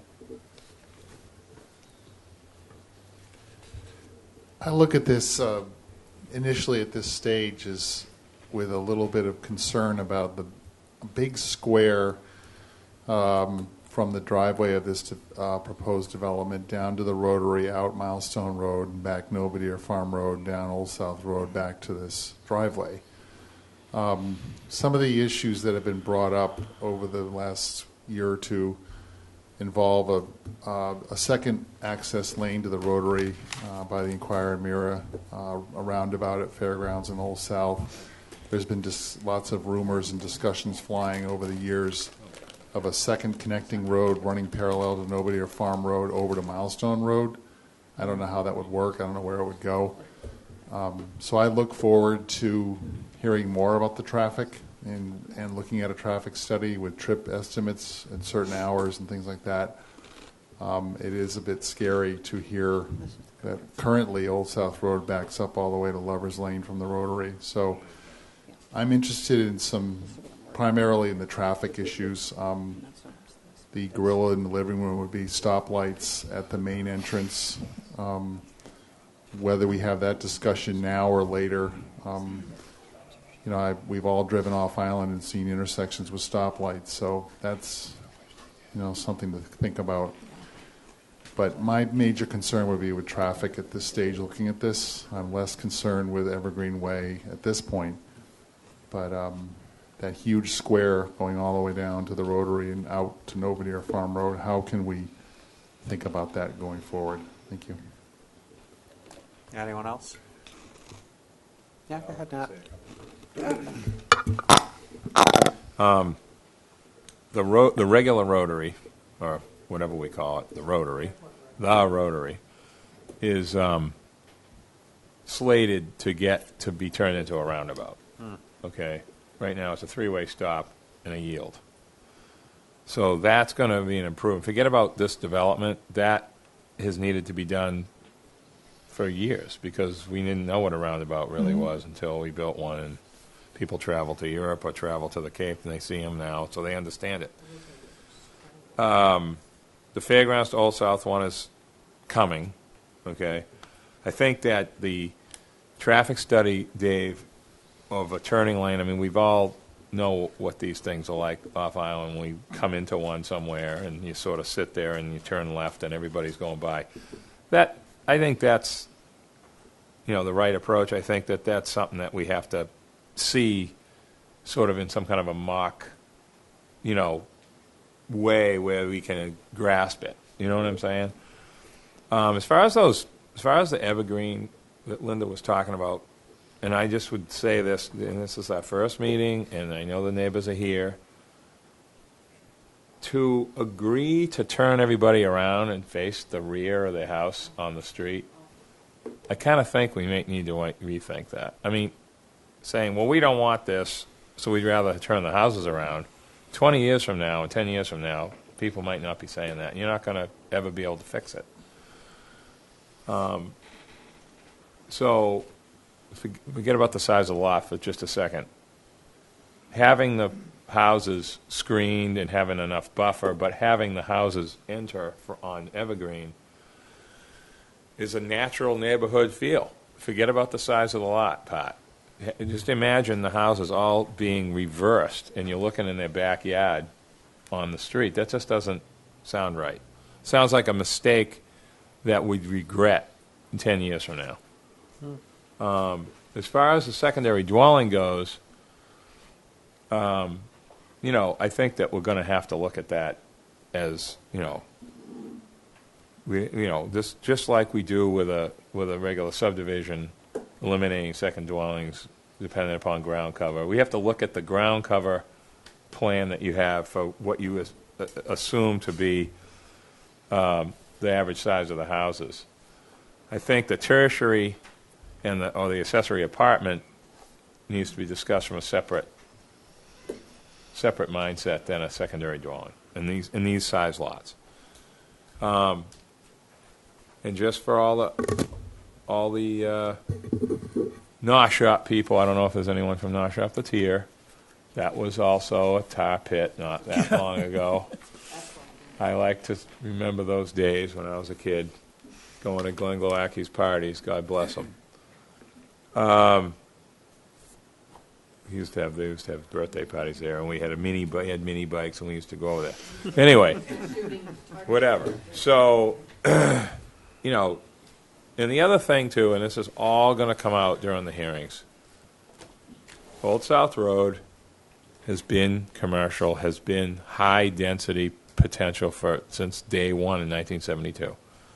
A lot of the development along the road was eliminated with Donnie Holgate's property. Mm-hmm. So there could have been a lot more than what is going to happen now. Mm-hmm. The other thing is the road connector to Sconset Road from Old South along the bike path. Again, outside of this project, that was probably going to take place at some point. It's been mentioned by the DPW director. It's been brought up at different hearings, different meetings, that eventually there's going to be a road to go to Sconset Road from Old South. It makes sense along the bike path that's there now. So there's going to be a lot of spreading out the vehicles, whether or not this project even happened. The other thing that, and I agree with Linda on the Clay Street at the moment, but I also agree that the potential of Clay Street in another generation, you know, is a key point to that. That doesn't get permanently built in that spot. I think it needs to be left by the applicant to not to do whatever they feel like in that spot. So we discussed this at previous meetings. So the other thing is the improvement to the boulevard, the improvement to Ockerwa and Monahans is a key to everybody out there. That is all happening. Okay? How many selectmen have run on fixing the boulevard? Quite a few. Yes, they have. Yeah. What are you talking about? That's come up 1,000 times. So now it's finally going to happen after you know, all these years of waiting to get this road fixed. So people are going to naturally progress towards that direction that already live out there. Everybody isn't going to drive to Old South Road just to go to town or just to go to schools or just to wherever they're going. So I'm not concerned about the traffic impact on Old South only. I think that it's going to get spread out naturally, but Lovers has to be looked at. It's a private road, most of it, Leslie? I believe so. That's odd. Anyway, and the connectors through Tacoma and Rugged have to be looked at regardless of this project. So these things are all coming down the pike regardless. So I guess that's it for me for the moment, but I think we definitely need to be looking at secondaries on these small lots, Dave. Thank you. Anyone else? So anyways, I think just from my perspective that, like I said, this project is certainly bigger than what it appears as well. And when I say that, I'm talking about things like, as Mr. Lowell brought up earlier, you know, the Milestone Rotary, actually, it's very funny. We had a chance to try to fix that several years ago, and I'm sorry, we shot ourselves in the foot, and here we live with the problem today. There will be a chance to fix that. So I'm hoping, as one person, we do finally come to grips with that, because right now we can see the end result of our first attempt when we denied it. Shame on us. Fairgrounds needs the same treatment as well, too, because, like I said, all this has to integrate together to get traffic movement in there. So a roundabout there as well, too, is something that needs to look at. That's why these conversations will well extend beyond what the planning board does, but try to work with the Board of Selectmen for the benefit of the town. And, you know, the thing is, too, as we look at it, we may decide that we do need certain easements in place. What we see today happens, as Nat said, 5-10 years from now, we don't want to be looking backwards where there's either a spite strip or a cul-de-sac that's been put in place, and guess what? It's just not working anymore. Shame on us again. So we really do try to need to plan for our future based upon some of our failures from the past, because those failures come back to haunt us at times. So realize as a board, as we're looking at it, we're not just looking at what happens here, but how does everything begin to integrate together for the future? And that's a tough act sometimes. But you really do have to look at where it means for 10 years from now, 25 years from now, 50 years from now. Because one thing that I've learned on this board as well is that quite frequently when you have a project before you, you may not get a second bite at the apple on this. It is a one-time shot. Trying to get back at these things in the future where we've missed that opportunity, that's a tough one. That's a tough one because now you start looking at things like takings happening, you know, and those kind of things don't run cheap for a town. That's our tax dollars to make those things happen. So, you know, we'll try to see what we can do to get it right here. But please understand that when we're looking at these things, we need to look at it from from that kind of perspective. And we're inviting you as well, too, out there to kind of join with us in that thought. It's really important. If you don't get where we're coming from, you know what? I'm going to defy you right now. You know where I am. I just came from there. So if you got questions, you know, here we are. We're before you. I would defy any one of you. You can't, that somehow you can find us. We're in the phone book as well, too. So please avail yourselves of us. Staff is in their office consistently. That's what they're there for, too. So believe me, we're going to try to look at this. We'll appreciate your input as well. But try to realize where our vision comes from when we do this. Is there anything else from the board? Yes. I'm just looking at the liner buildings, which I think is a concept we've talked about for a long time. The entrance that you're showing, would that not make more sense to have it directly across from Valero's entrance or Goldfinch entrance, or instead of sort of somewhere randomly in that strip, since at this point you can put the entrance almost anywhere? I'm just trying to figure out if there's a way to get rid of Can it. you speak to that, Mr. Chairman? Just get rid of it and come in the main entrance and go out Lovers or whatever. Talking about this driveway? Yeah. Yeah, It actually is aligned with the What is that? easternmost of the major Valero driveways. Valeros Okay. have two major driveways. Right. One is clad with brick, Yeah. and that's this one, that has more of a boulevard feel Mm-hmm. because there's some major trees. This is kind of their entrance to the chain link fence area to their front door. Mm-hmm. This one you have to go in and make a left into their parking lot, but it is aligned directly across from their main, Mm-hmm. one of their two main driveways. Is there any thought about getting rid of that and getting into it another way? You can't even get out of Lover's Lane up there. You know what? I mean, that's just a comment. I'm not going to argue with you about it, but it's just a comment about keeping more entrances off of Old South Road so they're a little bit more concentrated down there or up back to Lover's Lane again, as opposed to that. Trying to get out of there when you can't get out of the Old South Market, you're having trouble getting out of everywhere over there. We're adding another point where you can't get out. Just a thought. Yeah, more dirt. The only premise, Mr. Chairman, that I Yeah. will speak to briefly is we did want to provide in this design multiple points of dispersal of the traffic so that people have multiple access points onto Old South, circulating back through here to Lovers, and not to get into too much detail, but if you do look, there's quite a bit of separation between where this driveway would be proposed, aligning with the Valero's easternmost driveway, and the existing exit to Noshop. So we feel very comfortable with that separation and distance, and also heading to the west. We think slightly more points of dispersal and access are better than fewer, but we're obviously well interested in discussing that in more detail along with the rest of the traffic engineering. The only reason I bring it up is because you get Lovers, Old South Market, and this one, and then a long gap.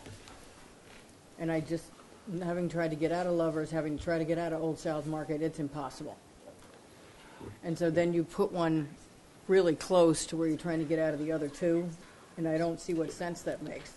To me, just personally at this point, I would think it would make more sense to move that one down sort of in the middle of that group of liner buildings instead. Give them a little bit more clearance. It's very hard to see coming over that hill, and they're moving pretty fast coming down towards the airport once they hit the top of that hill. Yeah, the only point I'd make in context to that is the existing condition obviously doesn't have the benefit of the center left turn lane, which will make a significant improvement in terms of the flow and the turning capability. So just keep that in mind as we examine this going forward. Yep. Okay. Anything else, board members? So, ladies and gentlemen, I'm going to open up the public hearing at this point. If you do me a favor, please identify yourself for the record and where you live in relation to this. So, and like I said, right, and I think even some of the comments you're hearing from some of my board members tonight, Leslie was right. We need to look at the bigger perspective here right now. I don't necessarily want to start micromanaging certain aspects of this because, like I said, there will be a lot of moving parts. So we'll appreciate just some general thoughts. If you're not, like I said, if there's something that's really burning and you're not going to be here until we close this thing up, then please by all means. So I'll call on you as you raise your hands at this point. I'm going to let this gentleman was first, if you don't mind. So, and I'll come to you, sir. Please. Thank you, Mr. Chairman, members of the board. Is this microphone on? It is. Yeah, it's on for the. You have to put it right there. Lift it up. Yeah. Okay, great. Pull it up. It moves. A little higher? Yeah, there you go. All right. Thank you. My name is Dan Hill. I'm a land use and zoning attorney. I came off island this afternoon, so I appreciate you taking my comments this evening. I've had a chance to review the application and plans. Are you representing? Sir? I'm sorry. I represent the Cedar Crest 3 Homeowner Association.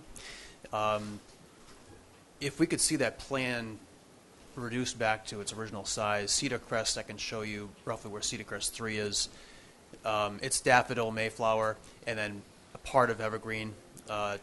And then the left side of Evergreen is the south side. The south side of Evergreen comes into Cedar Crest 1. So my clients are Cedar Crest 3.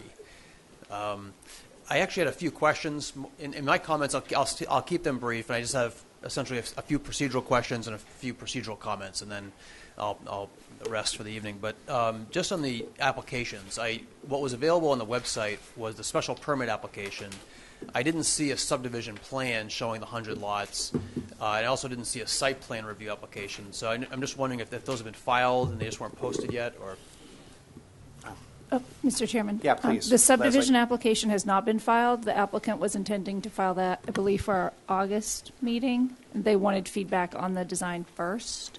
And then site plan review, we treat that as part of the special permit application. So we do not require a separate application for site plan review. Okay. And the 100-lot subdivision plan, is that available? Is that something that you guys can put online on the website? We don't have that yet. Hasn't been Oh, submitted. Okay. I think I've seen it already tonight. So. Well, this is the layout for the special permit, Right. but the actual subdivision to allow those lots to be created has not been submitted. That's what I meant, is the plan that shows where the 100 lots will be. Because that would have to be part of your special permit application, right? So you can see where the 100 lots are. That should have been online. A plan like this? All this is up there. All right, one Okay. at a time, You please. could- Through staff. Go ahead, Leslie. Maybe we could talk about that If tomorrow. it's not or there, I something. can just call you tomorrow or something, and we can. I just wanted to make sure it was actually filed. With respect to timing, is there a deadline that the board has to close the hearing? I mean, I know that special permits typically are 90-day processes. Is there a Are you working on any sort of deadline? It's the standard special permit Okay. timeframe. So 90 days. Right. I'm a little concerned in that the traffic study hasn't been submitted. Is that something that's going to be filed in the next week or two, or next month, or? That's something the applicant will have to answer, but I'm pretty confident that if the planning board doesn't feel like they're in a position to approve something after 90 days, that they would get a continuance. Or they would perhaps get a denial. Right. Okay, great. Because that's probably one of the biggest issues that my clients have is the impact of this project on Old South Road. And I really appreciate the comments that have been made already tonight about that, and it seems like the board's very concerned as well. So we'll be anxiously waiting to see what the traffic study says, and we would ask that the board have that peer reviewed. Maybe you already do this as a normal course, but that's something we would be paying attention to. Abutter notices, I think I spoke to Catherine earlier today. Several of the folks in our neighborhood haven't received the notices, so I just wanted to inform you that some of our folks haven't received them. I don't know if they've been mailed or that they were mailed and just not signed for, but that something seemed to be amiss with that. And then I wanted to make a couple comments just on this lotting plan, because I think one of the first things the board needs to do is essentially approve this density, right? And so under your bylaw, under the workforce development bylaw, the developer is entitled to bonus lots, and the bonus lots are calculated based upon how many as-of-right lots an applicant can get on the project. Now, there are a few concerns that we have about the lotting plan. Number one, the plan that was submitted on the website isn't signed or stamped by a professional engineer. Maybe there's an original that was filed that has stamped, but so that's a concern that we have. Is this has to be precise. This has to obviously be accurate, and you need to be able to rely on this plan, because you can't have numbers that aren't certified. And the other concern we had was several of the dimensions on these lots are 50 feet plus or minus.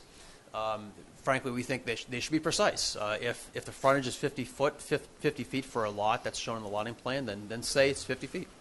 And so perhaps you're doing this already, but we would ask that you have your peer review engineer, Mr. Pesci, review the lotting plan and make sure that the representations that the applicant is making with respect to how many lots can be built is correct without any waivers from your rules and regulations. One of the biggest concerns that we have is this density. Now, a statement was made that 100 lots is what the developer agreed with the Board of Selectmen on. My understanding, and correct me if I'm wrong, is that the developer isn't entitled to get 100 lots. It was simply that he wasn't going to go over 100 lots. If that's incorrect, I'd be happy to be corrected. But so I want to be clear that you don't have to approve a project that gives the developer 100 lots. It could end up being less than 100 lots. And one of the concerns that we had was the developer doesn't seem to be considering the land use restriction that was recorded with the Cedar Crest 3 subdivision. That land use restriction, I provided you all a copy of it in my letter this afternoon. It stipulates that no lot in that subdivision can be subdivided or divided. But essentially what the developer will be doing or proposing to do is create more lots within the area where there are already existing lots as part of the Cedar Crest 3 subdivision. So we don't feel that this is a viable lotting plan, nor would the 100-lot subdivision be a viable plan, because it shows more lots in the area of where we have existing Cedar Crest 3 lots. So again, the first job of the board seems to be to figure out, is the lotting plan a viable lotting plan? What is the maximum number of lots that can be created under the conventional subdivision rules? And if the developer can't create as many lots as he's showing on this lotting plan, then you have to tell the developer that, and they have to come back with a revised plan. So we would ask that the board consider the land use restriction that has been recorded. This is registered land. The plan's on record, and I actually provided copies of the plan.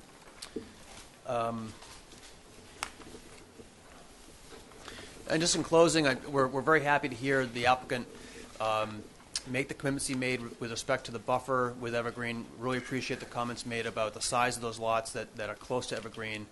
We would like to see those lots larger. And I do want to make a final point. My clients aren't here to protest and oppose this project. We understand the town meeting approved an amendment to the zoning bylaw that allows this density. This is essentially a local 40B, and we get it. We understand there's a need for this kind of housing. We just want to make sure that our neighborhood is protected from increased traffic, protected from increased density impacts. And so we would appreciate, and we do appreciate the board's diligence on this, and we look forward to participating in this process. Thank you. Great, thank you. Sir. Mr. Chairman, I'm Ken Gentner. I represent the North Homeowners Association. I also live at 45 Goldfinch Drive. And I want to thank you all for your work on this, and I know that this is a big undertaking. I'm happy to hear some of the comments made by Ms. Williams and by Mr. Lull. I also want to just pick up on the thought that was expressed earlier in the meeting, which is that of a holistic treatment and the concept of the big box. Old South Corridor is a very busy corridor, and it sounds like maybe some of you haven't seen some of the immense traffic that's occurred since the warm season, but it's more than many of us, if not all of us, have ever witnessed along the drive between the airport and the Rotary. And we talked earlier about projects that are going to bring visitors to the island. I don't think any of us wants their first experience to be a traffic jam as they try to get from the airport to the White Elephant Village, for example. So I echo and urge you to press on with your concerns that exist for the whole area. We've got a concern that just arose in my mind this week, which is that once the hospital breaks ground and begins to use the area that they have, the med flight helicopters are going to have to operate in and out of the airport and not land at the hospital. That means that patients are going to have to be transported in emergency situations along Old South.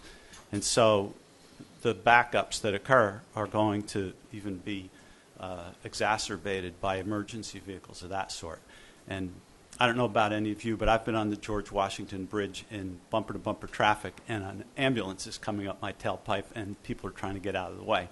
And I don't want to see something like that replicated here. And also I'd like to just say to Mr. Lowell's earlier comments about what's going to happen at the Rotary, what's going to happen at Fairgrounds.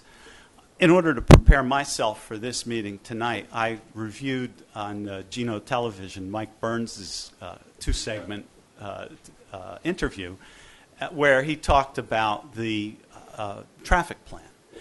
That plan is great, but the Old South study is going to begin this winter, and this development can't wait. The development's going to happen, and the traffic's going to get worse. And some things, it seems to me, are logical without further study. There is a right-of-way along Old South that could be used to create a middle lane for its entire length, or to my layman's eyes, the entire length. I could certainly be wrong. But some of this activity and the discussions of funding for it and so forth could occur now without waiting for a whole road study. I believe that's the term Mike used, where all modes of transportation, including foot traffic, are considered. So I wait, and I'm going to be here until September 1st and then beyond, so I'll come to the special meetings and we'll talk again. But I would urge you, especially as you plan your joint meetings with the selectmen, to consider how active they are, how speedily they're ready to act, what funding issues they have to confront and solve so that this can move forward. Because I'll echo this gentleman's sentiment. Affordable housing is a crisis. It's not a train we're trying to get in front of. We have 196 homes on the other side of Old South. We're concerned about traffic, and I'm convinced that David and Richmond Great Point will do a fair job, a good job, of making sure that these communities fit in. But I'm thinking more broadly and longer term about the impact. It's something that's an entire island problem. So thank you. Great. Thank you. Anyone else?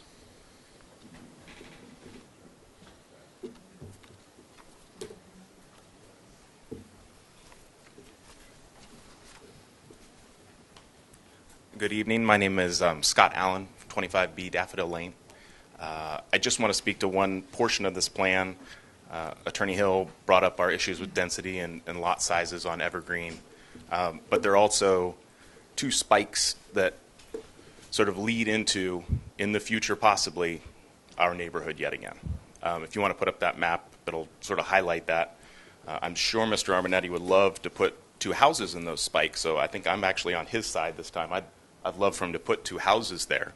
But it seems like planning is suggesting to them that they should think down the road and cut into our neighborhood.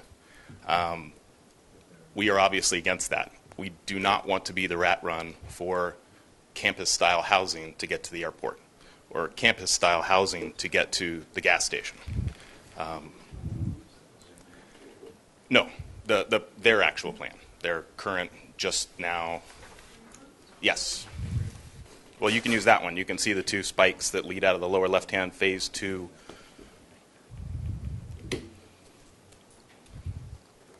The phase 2 40 plus or minus 40 lots.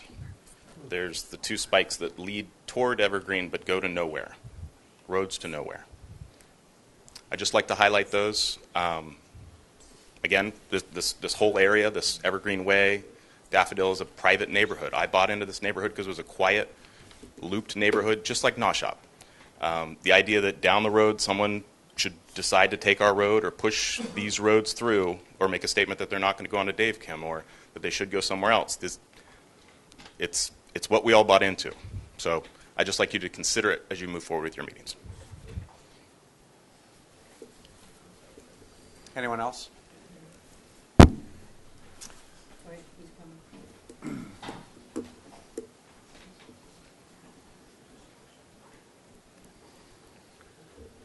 Hi, my name's Bill Davidson. I live on 61 Skyline Drive. I have a procedural question about this 7918. Isn't the board obligated to make a motion or take a vote by 7/31/16? That's what's stated in other paperwork.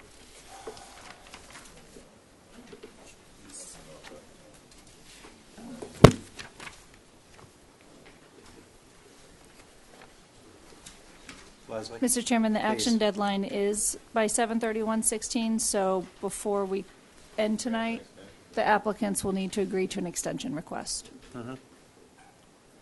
So they could request yet another extension? Yes, sir. That's what we're going to require. I mean, they technically could say, we won't file an extension with you. Okay. And then the board will have to act on it. No question. But I wanted to know- to try, let me just finish for a second. Just to try to work with the board to hammer these issues out, most developers will grant the ability to continue for a continuance so that we can try to hammer these issues out. Because the board could just as easily say, not willing to work with us, I think we're done here. And the project just would want- get denied. Yeah, I so want to just- clarify that. Just so And then you're it aware. goes to court. Right, just so you're aware. So it's usually in their best interest to try to work with us.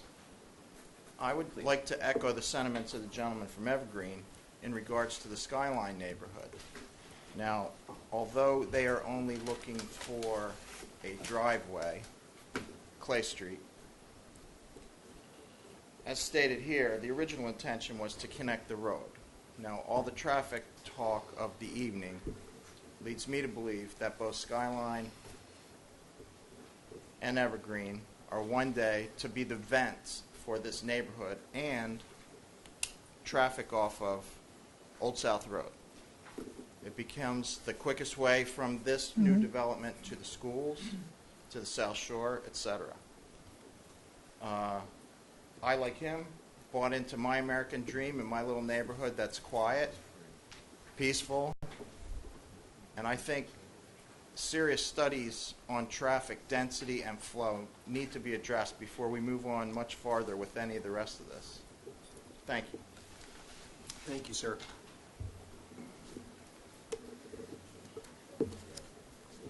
Anyone else?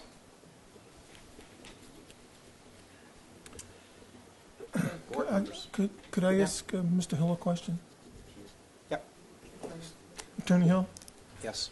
Are you saying that the original restriction on, was it Cedar Crest 3 supersedes the rezoning?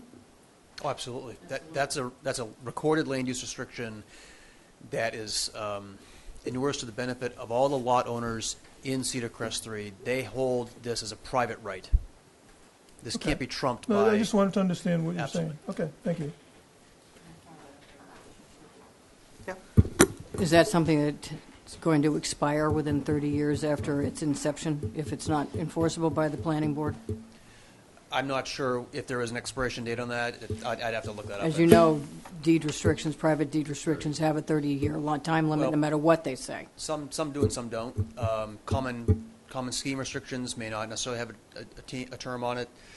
Some have restrictions that you can then renew on a regular basis. So I'm not sure. I can't answer the question right now, but I can check into it and get back to you. Because I think that's an answer we're going to need to have.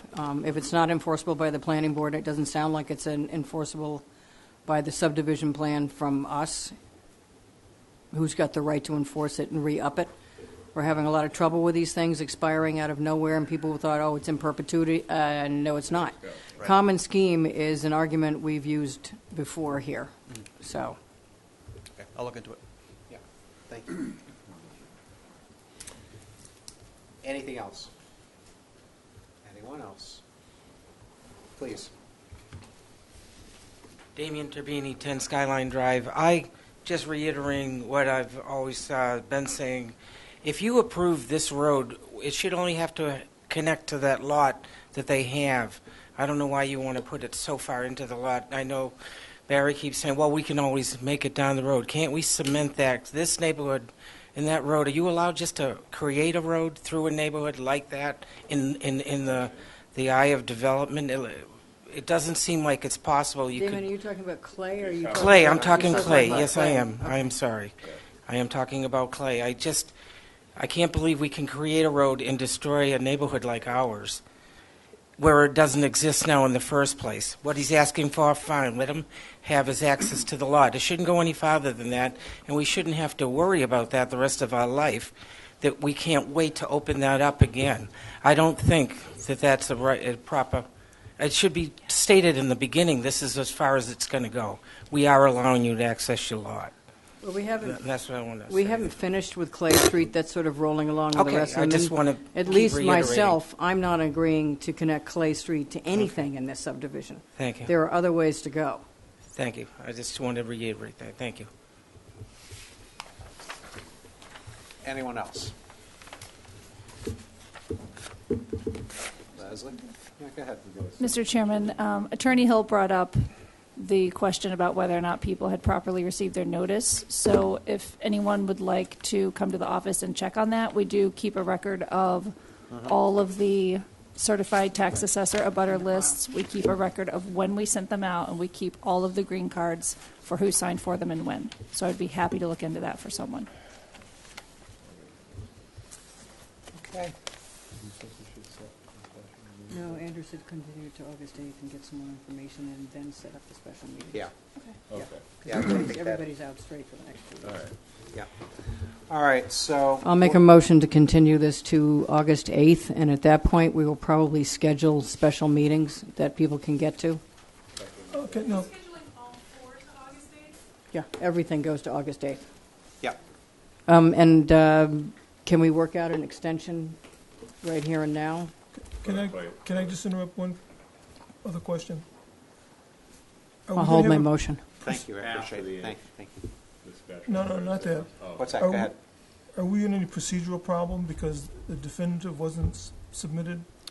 A more definitive than is really a good concept sketch? No, I mean, I think the board can't take any action on the special permit Until we without get having it. the associated subdivision, but the subdivision plan would have a lotting plan done by a surveyor showing exact lot measurements. It would contain the proof plan to show how many lots could be done by right versus how many bonus lots they're allowed. Okay. I mean, all of that will come in at a later time. I mean, this was to get the discussion started. General concepts. So Okay. the board and the interested public could get their ideas Okay, out. thank you. Oh, one more thing. On the Yes, ma'am. extension of the deadline Yep. for the Clay Street application, I think extending that through the end of September I think that would would be good. 30th, September 30th. And what about the other ones? The other 5, 4? I think the other ones are okay. be, yeah, Mr. Armendariz. Through you, Mr. Chairman, we're certainly willing to agree to that, and we'll submit an extension form signed in writing in the morning. We're obviously Right. not looking to push the board towards a decision or a constructive approval type question. Thank you. We are, as always, willing to extend deadlines when necessary and appropriate, and this is certainly a case. Thank you. Do we have to vote on that? No. Yeah, No. we have to. Not the extension, we don't. No, not for an extension. So I'll make a motion to continue this to August 8th. Second. Discussion? Hearing none, all those in favor, please say aye. Aye. Aye. Those opposed? Ayes have unanimously. Thanks for Thank coming. you, everyone.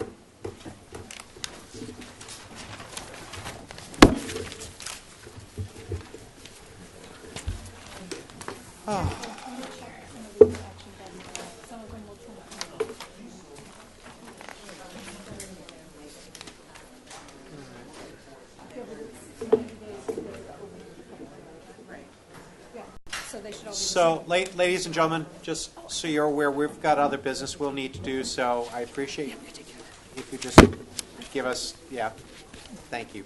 Get the hell out. Back out. So I guess that leaves us with ZBA cases. Leslie, did you have?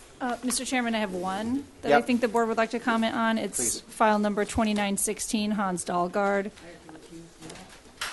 All right, he is seeking a variance to reduce, I think it's the rear yard setback. The property was in RC2. He had received a special permit from the planning board to construct multifamily units there. Yeah.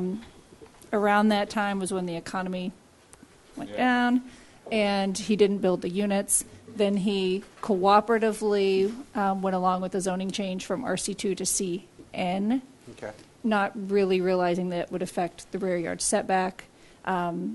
That's really just background information, but the conditions of the site are such that a variance really is warranted. It's a very oddly shaped site. It has a lot of topographical issues. It's one of the few multifamily permits where the planning board had him, or had the applicant, engage an engineer to make sure that the site layout and drainage and everything could work because it was so complex. And I think this is one that you should support. Okay. Board members? So do you want us to send a little letter just saying that? Just a positive recommendation. Okay. And I'll second that. Discussion? Hearing none, all those in favor, please say aye. Aye. Those opposed? Duly noted. All right, and under other business, 40B 106 Surfside Road. Mr. Chairman, at this point, they have provided several different concept plans that are different from what they have been considering. So I think the board should, again, hold off on making any comments until something more concrete is in the works. Any other business before the board? Okay. Second. Before we adjourn, I want to commend Holly and Leslie and Catherine for putting 800 pages in it. Yeah, that was a big job. Good job. Okay, thanks. Thank you all, but I want to give all the credit to Holly and Catherine.